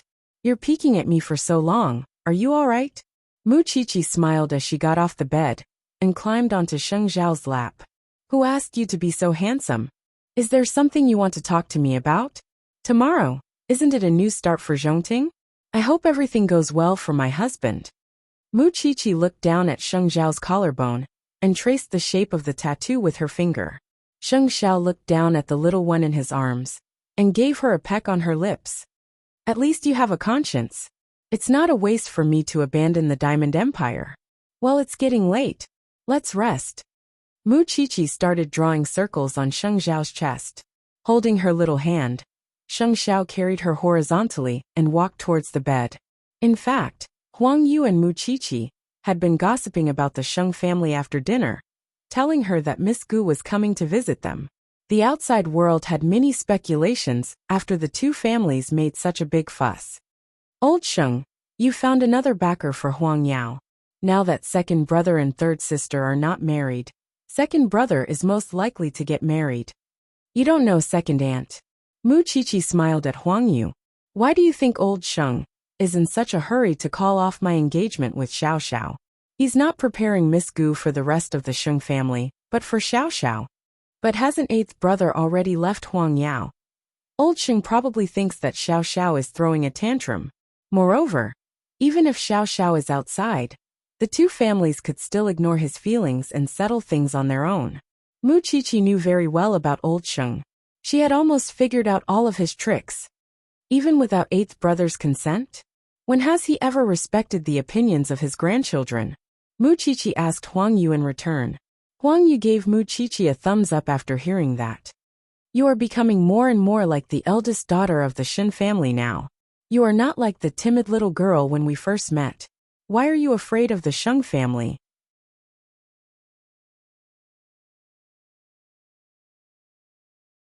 The Shin family is not a family that ordinary people can get involved with. Mu Qiqi smiled. Qiqi, I mean, if eighth brother was forced to go back and marry the young lady of the Gu family, what would you do? Although it was an impossible assumption in her mind, she thought about it carefully since Huang Yu asked. What if? Huang Yu said, what if? There would come a day when Xiao Xiao must marry the young lady of the Gu family, and I would find the strongest man to marry, and ignore him. Huang Yu couldn't help laughing at that. You're the one who can't bear to. Gu Xiling, the young lady of the Gu family, was about to visit the Sheng family. Old Sheng had deliberately leaked the news, so that Sheng Xiao would know that if he did not return to the Sheng family, neither the heir of Huang Yao nor the young lady of the Gu family would belong to him. Of course, old Sheng's move was probably meant to slap the Shin family in the face. I've broken off my engagement with you and found another perfect marriage alliance. Still, everyone knows that the crown prince has abandoned Huang Yao and would rather stay with the Shin family as a pauper with nothing. The next day was a big day for the Sheng family. Thanks to second brother's arrangements, the Gu family was bringing Gu Xiling to the Sheng family as a guest. In fact, it was old Sheng's first time meeting Gu Xiling in person, and he had only seen her in pictures before. Many things had happened to the Sheng family recently, and they were in a precarious situation. Grandpa Sheng had brought her over at this time, because he wanted to stabilize Huang Yao. After all, with a strong marriage alliance, their strength would be even stronger. It was to let the outside world see that Huang Yao had Su Holdings first, and then the Gu family. Even if Sheng Xiao was not here, the shareholders would have full confidence in Huang Yao. Second brother had been busy for days just for this meeting. Still, although the engagement with the Shen family had been broken off, eighth brother was not at home. Was the old man not afraid that the Gu family would not be willing to have the Gu family come? At the moment, he was not aware that he was one of the candidates. That morning, several white Maseratis drove to the Sheng family's house. Mama Gu was not the only guest, but also Papa Gu and Gu Xiling's aunt. There were only 4 of them, but they brought 8 bodyguards. It was probably to set the scene for Gu Xiling. Everyone in the Sheng family had returned, but not Sheng Zhao's family. In the instant that Gu Xiling entered the house in her long black dress, second brother felt as if something had struck him in the heart. All he could think about was Gu Xiling's fiery red lips.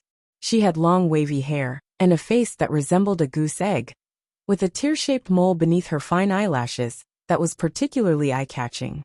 Of course, there was a hint of coldness in the young lady's presence.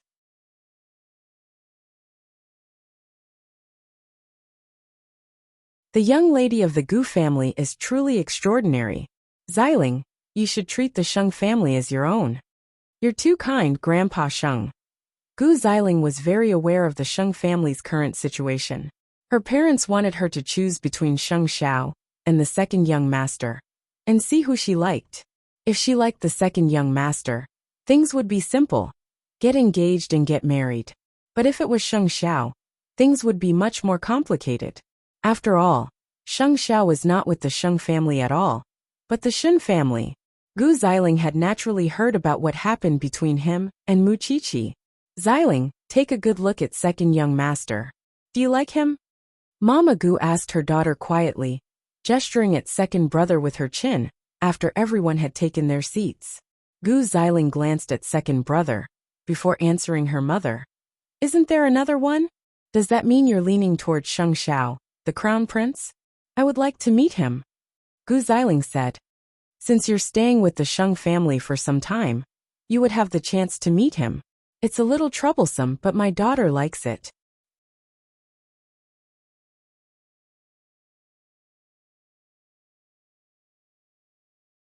Chapter 380.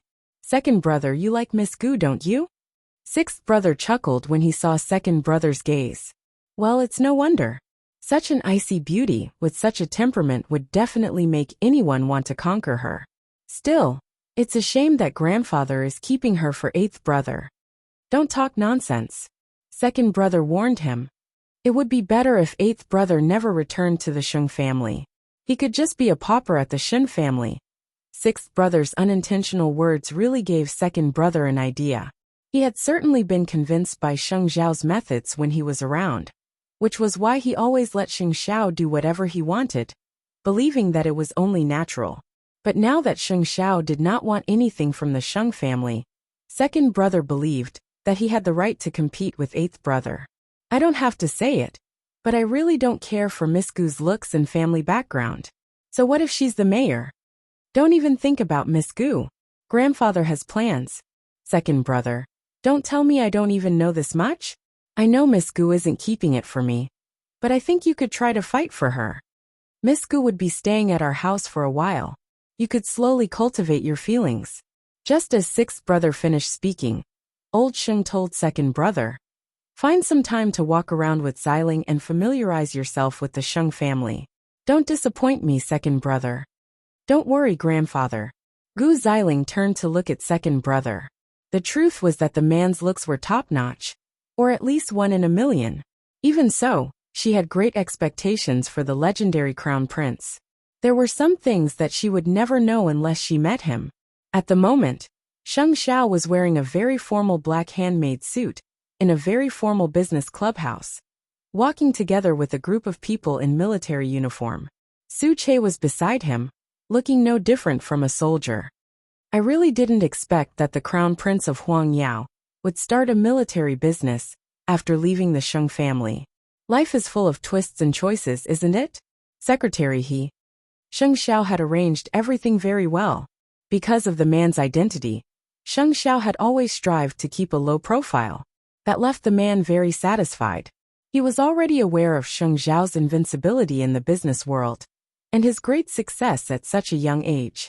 He certainly had extraordinary skills. Sheng Xiao, I hope that the quality of your products would live up to my trust. Thank you, Secretary He. The quality of military supplies is very important. Nothing is more important than quality. Then, let's have a pleasant cooperation. Just like how it was back at Huang Yao, Sheng Xiao had secured a major contract with Zhongting. Such an outstanding young man. I'll see you off, brother.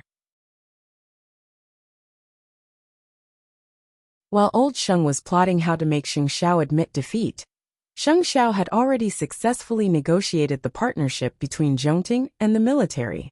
Other than his relationship with the Shen family, his personal ability was also an important factor in the other party's choice. Such a person, when he was in Huang Yao, was so sharp, but now that he had changed his profession, he immediately put away his edge. He did not drive a sports car, did not wear bright clothes, and spoke and did things modestly and calmly. This man, his life was very flexible. Brother. Sheng Te's brother Shen. Sheng Xiao and Su Che saw her off safely, and then returned to the Shen family. Chief Sheng, you seem to understand the needs of the army. Su Che had learned another thing about Sheng Xiao today. She had thought that since he was in the diamond business, and had suddenly changed his profession, he would more or less be ignorant of the trade. However, after listening to Sheng Xiao's briefing to Secretary He today, he felt that Sheng Xiao had been in the military before. Sheng Xiao sat in the car and closed his eyes slightly. It's not difficult to know what the other party wants. I just need to observe you carefully. Su Che froze for a moment, It turned out that Sheng Xiao had such considerations when he asked him to be his assistant. There were some people that you just couldn't help but admire. So, are we going to use this method to receive customers in the future?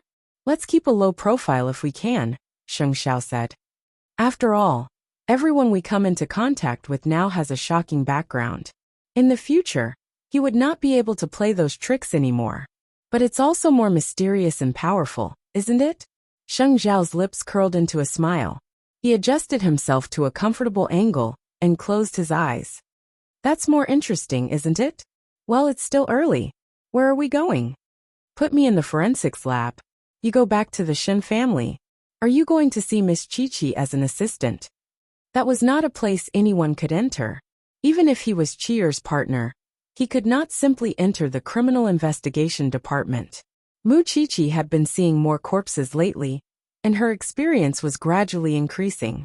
She could analyze whether it was homicide, suicide, poisoning, or drowning, and whether the corpse was found at the first crime scene, or where the body was dumped. The professor from the forensics department really liked Mu Chi-Chi. Otherwise, he wouldn't have specially recruited a freshman to be his assistant. But today, Mu Chi-Chi was faced with a charred corpse. It was quite similar to when Su Ziqing passed away. So much time had passed without her realizing it. Chi-Chi, what do you think about the corpse today? The victim was burned after death.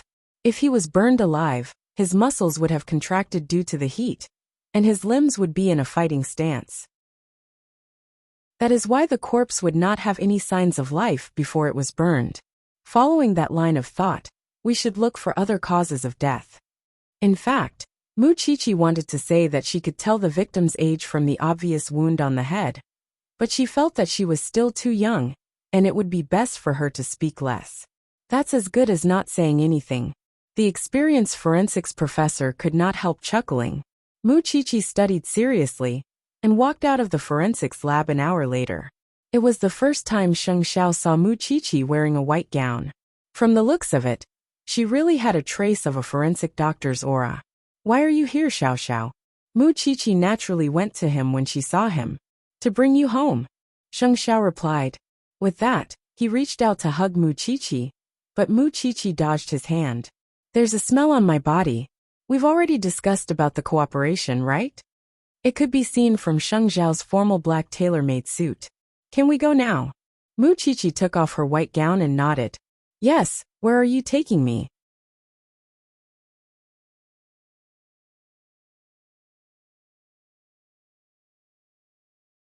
Chapter 381. How do you know I didn't prepare a gift? Mu Chi-Chi asked in return.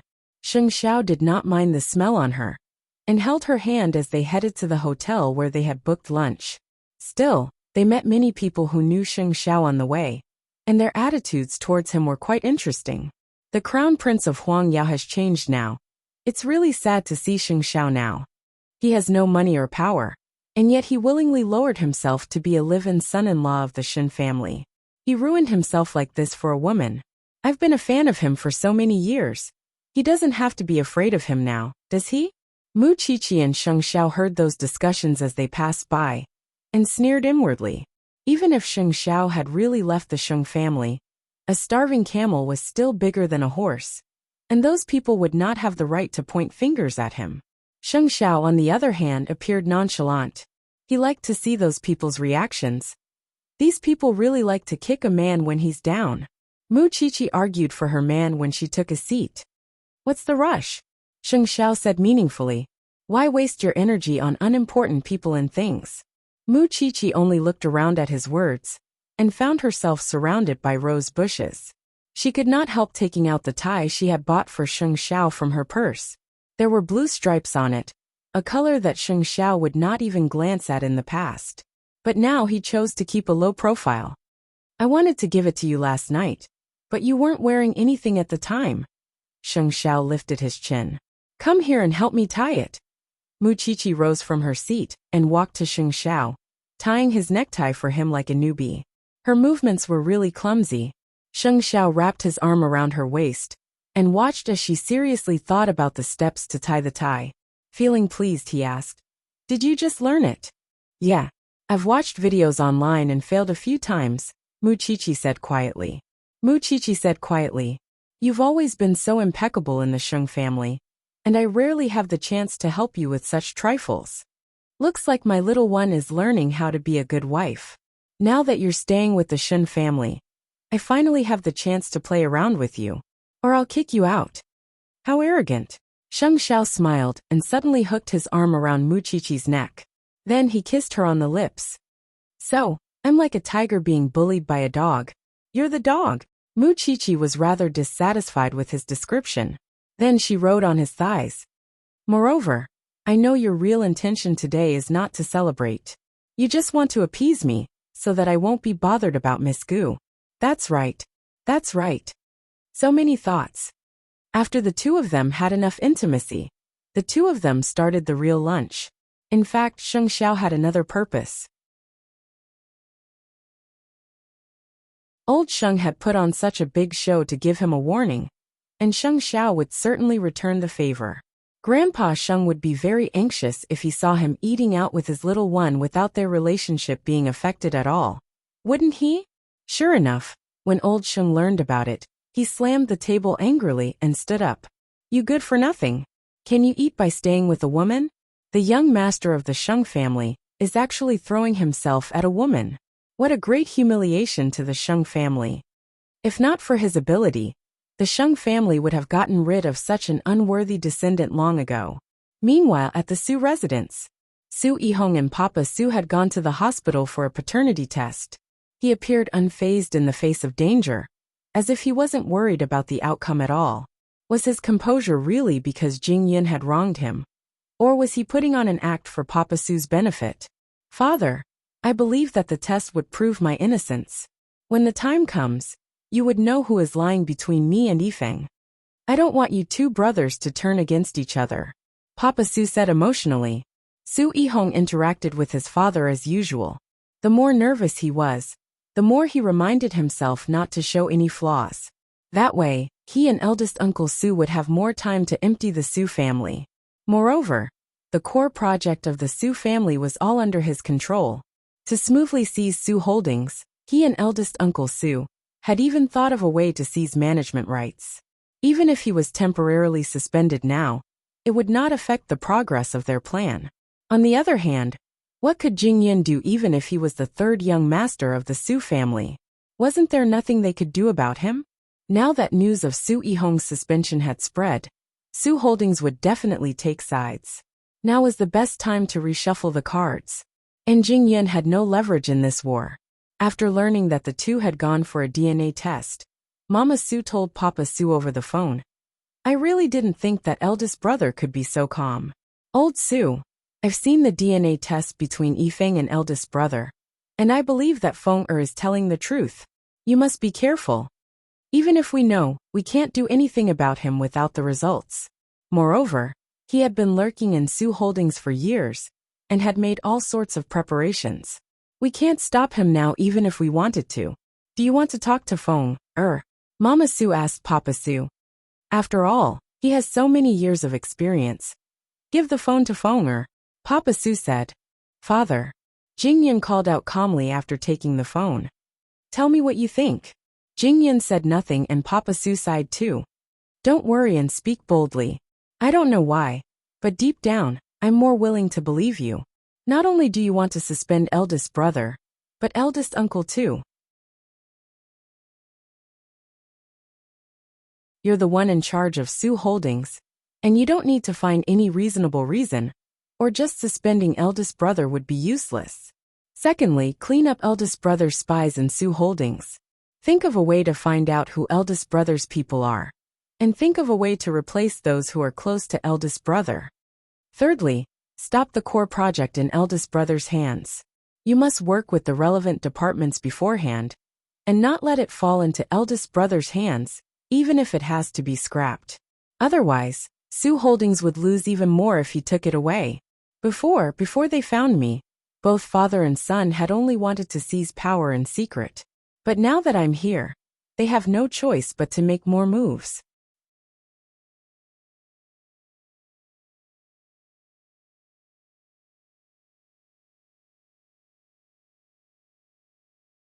Chapter 382. When did the assessment center say the results would be out? 3 days. Why? Papa Su pressed. Expediting it would save time and catch eldest brother off guard. Papa Su nodded at Jing Yun's words. Come back as soon as possible when the storm blows over and share my burden. Although it's a little weird to say this now, I still want to say that it's worth it if this could bring you closer to father and son. Mama Su said to Jing Yun after hanging up. I want to go home as soon as possible. Jing Ting is the crown prince's place, and having him stay at the Shuns isn't a solution. Don't worry, mother. Things might be troublesome, but it's not impossible. As for Sheng Xiao, how could he not know what he was thinking after being with him for so many years? If Sheng Xiao stayed at Jingting, old Sheng would definitely send people to harass Mu Qiqi. On the other hand, staying at the Shun's residence was much safer. And now that he was the son-in-law of the Sheng family, it was only reasonable that he would stay with Sheng Minglan at Jingting. At night at the Sheng's residence, it was the second day after Gu Xiling moved into the Sheng's residence. To take care of his future granddaughter-in-law, old Sheng had decorated the best room in the Sheng's residence to look like her own room at the Gu's residence, even instructing the butler to pay attention to Gu Xiling's needs at all times. Gu Xiling quickly got acquainted with everyone in the Sheng family, and naturally learned what kind of existence and role Sheng Xiao had in the family. While second brother was extraordinary, he was ultimately no match for a genius like Sheng Xiao. Still, with Sheng Xiao hiding at the Shun's residence, there was nothing she could do even if she wanted to meet him, was there not? At night, second brother returned from Huang Yao and found Gu Xiling drinking tea alone at the Sheng's golf course. He walked up to her and asked, Aren't you cold? Gu Xiling turned and smiled at second brother. I'm staying at the Sheng's residence, and Grandpa Sheng treats me so well. Why would I feel cold? Grandpa likes you a lot. Second brother sat down beside Gu Xiling. But eighth brother. Speaking of which, second brother, I happen to have a favor to ask. Tell me. I want to meet Sheng Xiao in secret, said Gu Xiling. I'm really curious about him. Second brother felt a tightness in his chest at that. He is staying with the Shen family now, and the Sheng family doesn't know where he is. He definitely wouldn't come out when we meet. It's Grandpa's birthday in March. By then, eighth brother would have lost all his anger and calmed down completely. When that time comes, we'll let him return to the Sheng family, and you'll be able to see him. It seems that this is the only way. Gu Xiling nodded helplessly. Her request to see her future fiancé seemed to be perfectly justified. Once Gu Xiling was sure that the person she liked was Sheng Xiao, the old man would announce the good news at once, regardless of whether Sheng Xiao agreed or not. Even so, for some reason, second brother was feeling uncomfortable inside. The weather is still very cold. Go back to your room and rest. Okay. Gu Xiling nodded. In fact, she had the same plan. It was time to go back to her room. Why was Gu Xiling leaning toward Sheng Xiao? It was simple. She did not need a man who loved her very much. All she wanted was a marriage in name only, and used that to leave the Gu family. That was why second brother was never her choice from the start. Sheng Xiao and Mu Qiqi were now stuck together and passionately in love. It was clear that he did not fancy her, which made him more likely to agree to be a contract couple. Even so, Gu Xiling was overthinking things. Of all her thoughts, the fact that Sheng Xiao and Mu Qiqi were inseparable was the only thing that was right. First of all, Sheng Xiao would never be engaged to her. Second, Mu Qiqi was not a simple person who would let Sheng Xiao rob her just like that. Third, she had underestimated how much Sheng Xiao hated the Sheng family. As for why second brother was not her choice, a woman's intuition was very accurate. She could understand a thing or two from the way second brother looked at her. While he did not like her that much, second brother definitely saw her as an ideal partner. Even so, the last thing she needed in this life was a man's love. She was scared. On the other hand, the grandson of the Sheng family had been staying with the Shen family without a proper reason. Naturally, Old Master Sheng could do many things that would make Old Master Shen lose face, and say things that would hurt Old Master Shen's ears.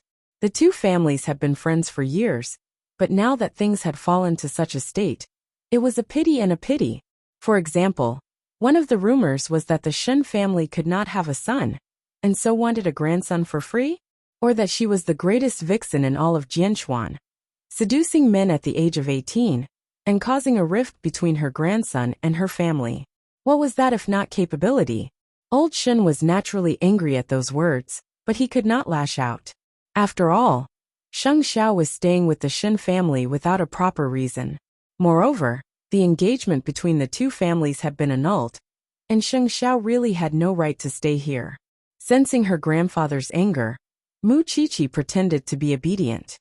"You're a man of merit, grandfather. Why bother with those people? I feel sorry for you. You're so young, and yet you're being criticized so harshly." "Grandfather." Mu Qiqi leaned on the old man's shoulder and cried coquettishly. "Xiao Xiao would abandon the Sheng family for me. I can't just let him be and pick up a husband for free, don't you think? If you weren't so young, I would have asked you to do it, and I would have picked up a grandson for free. What's wrong with that?" The old man snorted. "I just don't get it. He's already so old. Why does he still have the effort to interfere with the affairs of his grandchildren? What does he not like about the granddaughter of the Shen family? Because I'm disobedient." Mu Qiqi found the root of the problem. Her birth was controversial in the first place, but that was fine since the Shen family's reputation had been restored. Still, she insisted on being a forensic doctor, and did not contribute to Huang Yao at all. That was what old Sheng could not stand. Who is he trying to provoke by looking for the daughter of the Gu family? He can't even watch over his grandson. He's spreading such nasty rumors just to force Xiao Xiao to show up. You should be magnanimous and forgive the Sheng family. Grandfather and granddaughter were still chatting by the fish pond after nightfall.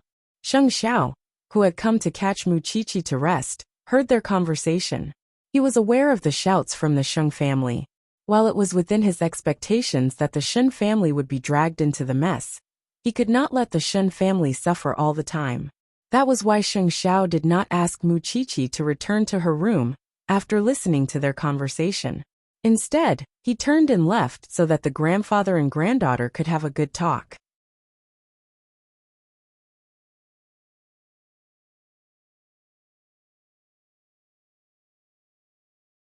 Chapter 383. By the way, the old man of the Sheng family had thought of a way to cancel the engagement with the Shen family, and then turned around and welcomed the young lady of the Gu family into his family. What does that mean? Old Sheng is really displeased with the little bride being his granddaughter-in-law. Back then, this little bride had also shown amazing results during the VVIP night of Huang Yao. It's a pity that old Sheng really doesn't want to pay the bill. So, the Sheng family spread the rumor that the Shen family hid their grandson and couldn't give birth to a son. Could it be that you can't give birth to a daughter, and that's why you brought the young lady of the Gu family home? The crown prince has hands and feet, but he would rather give up on a bright future in Huang Yao to stay with the Shen family. It only means that the Sheng family is a failure. Unable to have a child, they are driven to desperation and say things to provoke the Shen family. Forgive me for being blunt, but old Shen is a military man, while old Sheng is a stinky businessman. Are you bullying the Shen family because you have some reputation and many customers? Old friends, the Sheng family's method of killing the donkey after it's no longer useful is really the same. Stinky. Overnight, the mood among the nobles changed abruptly, thanks to Sheng Zhao's wide network of friends. The more friends he had, the more things he could do. Sheng Xiao promptly called the old man. From now on, he would spread rumors about the Sheng family, and the Shen family even more. Of course, it had to be detrimental to the Sheng family. How could old Sheng sit still after hearing these rumors? He called old Master Shen directly, but unfortunately, old Master Shen had already deleted his contact information. Hence, when he saw the unknown number, he asked in confusion, "Who is this?" Old Sheng's face fell in anger. "It's me." "Oh, it's you. What is it?" Old Shen retorted impatiently. "Old Shen, we've been friends for years. How could you bear to make such a fuss over something so trivial? Moreover, eighth brother is a grandson of the Sheng family. What reason does the Shen family have to stop him from returning home? I don't want to talk nonsense with you.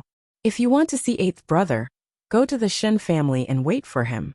Don't blame me for hiding your grandson. You can't take care of your grandson. It's your incompetence. Grandpa Shen was also angry. I have already prepared a new wife candidate for eighth brother. I hope that the Shen family will not interfere. How dare you? Don't call me again. Grandpa Shen hung up the phone abruptly. It was no wonder that Grandpa Sheng was angry. When he thought of the excuse that Grandpa Sheng had used to break off the engagement, he felt like he had swallowed a fly. They had been working hand in hand for so many years, but in the end, things had come to this.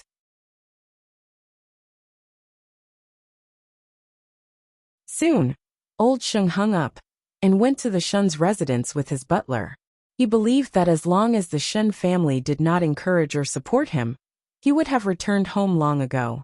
After all, how could he survive in Jianchuan without Huang Yao in status? Master, if you do this, it won't work on eighth young master. You know he won't be moved by force or persuasion. Remind me not to be so hot-tempered when I see him. Give him some face and say a few good words. Grandpa Shen was very reluctant. Got it. Moments later, Sheng Zhao's car drove out of the Shen's residence. It was a very ordinary black Mercedes-Benz.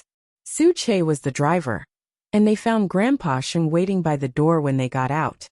Chief Sheng. If Sheng Xiao had not stopped the car on his own, Grandpa Sheng might not have known that the ordinary car was eighth brother's. How could that be possible with eighth brother's flamboyant personality? How could he know that Sheng Xiao was deliberately keeping a low profile? Watching as Sheng Xiao got out of the car, Grandpa Sheng snorted coldly and walked towards him. When they met, Sheng Xiao's first words were, "You haven't given up yet. Eighth brother, you can't just hide in the Shen's residence, can you? You are a Sheng, and you can't stay in the Shen's residence without a proper reason. It wouldn't be nice if word got out. I'll let bygones be bygones as long as you come home with me." Was that what he meant by nice? Sheng Xiao promptly put his hands in his pockets at that. If you don't try to spread those disgusting rumors, I think I might do as you wish. Isn't it your birthday in March? I'll give you an answer on your birthday, but don't do such useless things in the meantime. And don't appear before the Shen family. Don't come looking for me in the meantime. And don't push your luck. Grandpa Sheng's brow relaxed at that. Are you serious? Of course. Brat, I'll trust you one more time. Don't do anything that hurts me. You better do as you say, or I'll never step through the gates of the Shen family for the rest of my life. With that, Sheng Xiao opened the car door and got into the car, instructing Su Che to drive. Master, it seems that young master has his own difficulties. Since he likes Miss Mu Chi so much, let him handle his personal affairs. And he would be able to give Miss Gu an explanation when he returns to the Shen family. Grandpa Sheng nodded at the butler's words. The brat has never gone back on his word. Since he plans to return to the Sheng family on my birthday, I would certainly be generous enough to let him bid farewell to Mu Chi. Humph. In the end he was still a Sheng. No matter how many tricks the Shen family had up their sleeves, they couldn't stop Sheng Xiao from returning to his real home. But what was Sheng Xiao planning?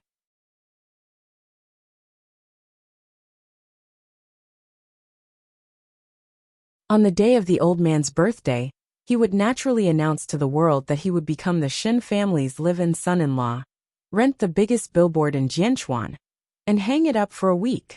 Would old Sheng still not give up then? Right now, he was merely keeping the old man in check, so that he wouldn't hurt the Shen family again. Old Sheng was in a good mood when he returned to the Sheng family. Curious, sixth brother asked the butler. What's making you so happy, Grandpa? Eighth young master might return on your birthday. The butler appeared excited as well. Sixth brother, however, was not as happy. Was eighth brother really giving up on Mu Chi? And what did he take the Sheng family for? A food market? Going out as he pleased, and coming back as he pleased. Hence, sixth brother vented his displeasure in front of second brother. Eighth brother is so lucky, leaving aside the fact that you're giving up your position. Second brother, the daughter of the Gu family is already prepared for him. Second brother did not feel good about it at that. No matter how resolute Grandpa Sheng was, he knew very well that Grandpa Sheng only had Sheng Xiao as his successor. No matter how hard he tried, it would all be in vain.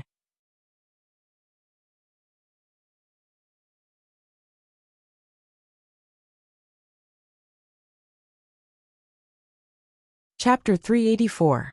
Even Gu Xiling, who had never met Sheng Xiao before, was very curious about him. Since eighth brother wants to come back, we'll just listen to his arrangements. Don't be so sour. You have to know that eighth brother has more ways to deal with Huang Yao. This is something that all of us must know. What about Miss Gu? He clearly doesn't like her, and now he has a fiancée. Grandfather is being too biased. We all know who eighth brother likes the most, and it's painful enough that he can't be with the person he loves the most. Why do you have to mock him like that? Sixth brother sighed, but he did not keep complaining even if he was dissatisfied. I really hope that eighth brother never comes back to the Sheng family. Second brother said nothing else, and simply kept working diligently. Although there was a seed of complaint in the depths of his heart, it did not sprout. On this day, old Sheng calmed down after getting Sheng Zhao's answer, and stopped bothering the Shen family. Moreover, old Sheng told Gu Xiling about it too, and Gu Xiling would be able to meet Sheng Xiao on his birthday as she wished. Meanwhile, the Shen family was finally at peace. Old Shen was very puzzled as to what Sheng Xiao had done. Sheng Xiao, on the other hand, told the old man that he had to tell his grandfather that he would give him an answer on his birthday. You're definitely not thinking of returning to the Sheng family. Old Shen saw through his trick at once. It's my fault that the Shen family got involved in the first place, and I definitely have to take responsibility. Sheng Xiao answered old Shen during dinner. I'll tell him on his birthday that I intend to stay with the Shen family for the rest of my life, and that I'm just that stubborn. Are you still not going to make Zhongting public? When Zhongting is on track, and I come into contact with more people, people would eventually know that I have a new identity. Sheng Xiao did not mind being looked at by the outside world, be it humiliation or mockery. Just come at him. Meanwhile, the military would have more faith in Sheng Xiao's ability to endure humiliation for the greater good. Grandpa Shen nodded and raised his eyebrows. That will be a big shock. You have to deal with it properly. Otherwise, your grandfather will put all the blame on the Shen family in the future. I know. Let's go help Jing Yin and fourth sister since we can take a breather now. Mu Qiqi suggested. There are many rumors about the Su family. Everyone in Su Holdings must be panicking now. Sheng Xiao pinched Mu Qiqi's chin and looked at her. Do you think Jing Yin can't clean up this mess?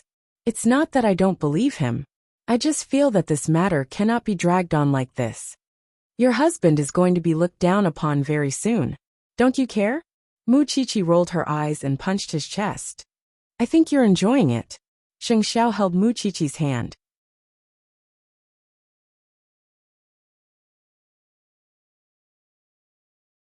At that moment, Grandpa Shen cleared his throat and reminded them to pay attention to the occasion. If Jing Yun needs help, he will ask for it. He hasn't called yet, which means that he can still handle it for now. Then, if that's the case, take me to see Qianqian tonight. Sheng Xiao did not say anything. He thought about the little one. It had been a long time since he last saw his good friend. After dinner, Sheng Xiao went back to his room to change his clothes. At that moment, Grandpa Shen said to his granddaughter, "This kid is planning to take all the consequences on his grandfather's birthday. He loves you and has given up a lot for you. Although I have to nag him a little, I have to say that I have nothing to say about Sheng Zhao's love for you." Sheng Zhao's eyes widened. There are some things that even I might not be able to do. That is why, Qiqi, happiness belongs to two people. Don't let Sheng Xiao keep sacrificing himself for you.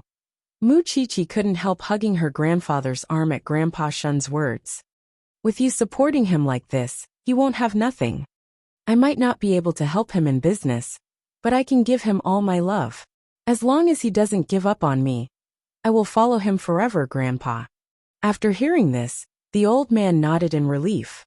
It was rare for him to feel such a strong love from his grandchildren in such an impetuous society. Aren't you going out? Hurry up and go. When Mu Qiqi heard that, she stood up and turned around, only to find that Sheng Xiao had changed his clothes and was standing behind them. Of course, Sheng Xiao heard what she said just now. I'll follow you forever. Why can't you say those words of love in front of me? I don't want you to be smug. Mu Qiqi smiled. Come to think of it, it had been some time since Mu Qiqi and Lu Qianqian met. And Lu Qianqian had a lot of things to complain about with Mu Qiqi. The four of them met at a French restaurant. But Mu Qiqi looked at Lu Qianqian in confusion when she saw that Lin Muan was bandaged. Did you do that? Lu Qianqian rolled her eyes and said angrily, I didn't do it. It's his grandfather. He got someone to beat him up. Are you talking about Grandpa Lin? He went back to the police academy and cut ties with his family. He had nowhere to go during the holidays, so I had to take him in. Perhaps his grandfather couldn't get used to seeing me and him together, so. You have a backbone. Mu Qiqi had a whole new level of respect for Lin Muan. The last time they had a big fight with the Lin family over Lu Qianqian's birthday, they were unexpectedly staying together as best friends. What do you plan to do next? He would go back to school when the academy reopens. What reason would he have to hang on to me? Lin Muan listened. But how was he supposed to eat his steak with one hand? Did you come to a French restaurant when you know I can't use my hand? Did you do it on purpose, little pepper? Moreover, I can protect you after I graduate from the academy. How could you be so heartless? All right. I'll believe you when your grandfather doesn't stop you at the door and beat you up. Lu Qianqian was disgusted, but still put her steak on Lin Muan's plate. Mu Qiqi looked at Sheng Xiao by reflex at that.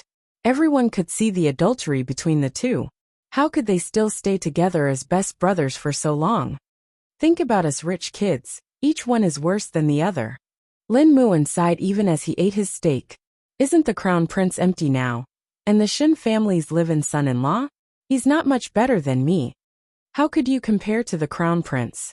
Lu Qianqian quickly retorted. He has the ability to do whatever he wants. What about you? Little Pepper, I'm sincere in everything. Don't you see that I decided to become a police officer because of... Of course, Lin Muan did not say the word you, and simply froze. You're tuning in to the Li Mei's Sword of Destiny YouTube channel. We're so grateful for your support, and don't forget to subscribe to join us on this incredible journey through captivating stories. Your generosity through donations truly makes a world of difference, as it's the primary source of revenue that allows me to expand and enhance this channel for you. Thank you from the bottom of my heart for being a part of this adventure.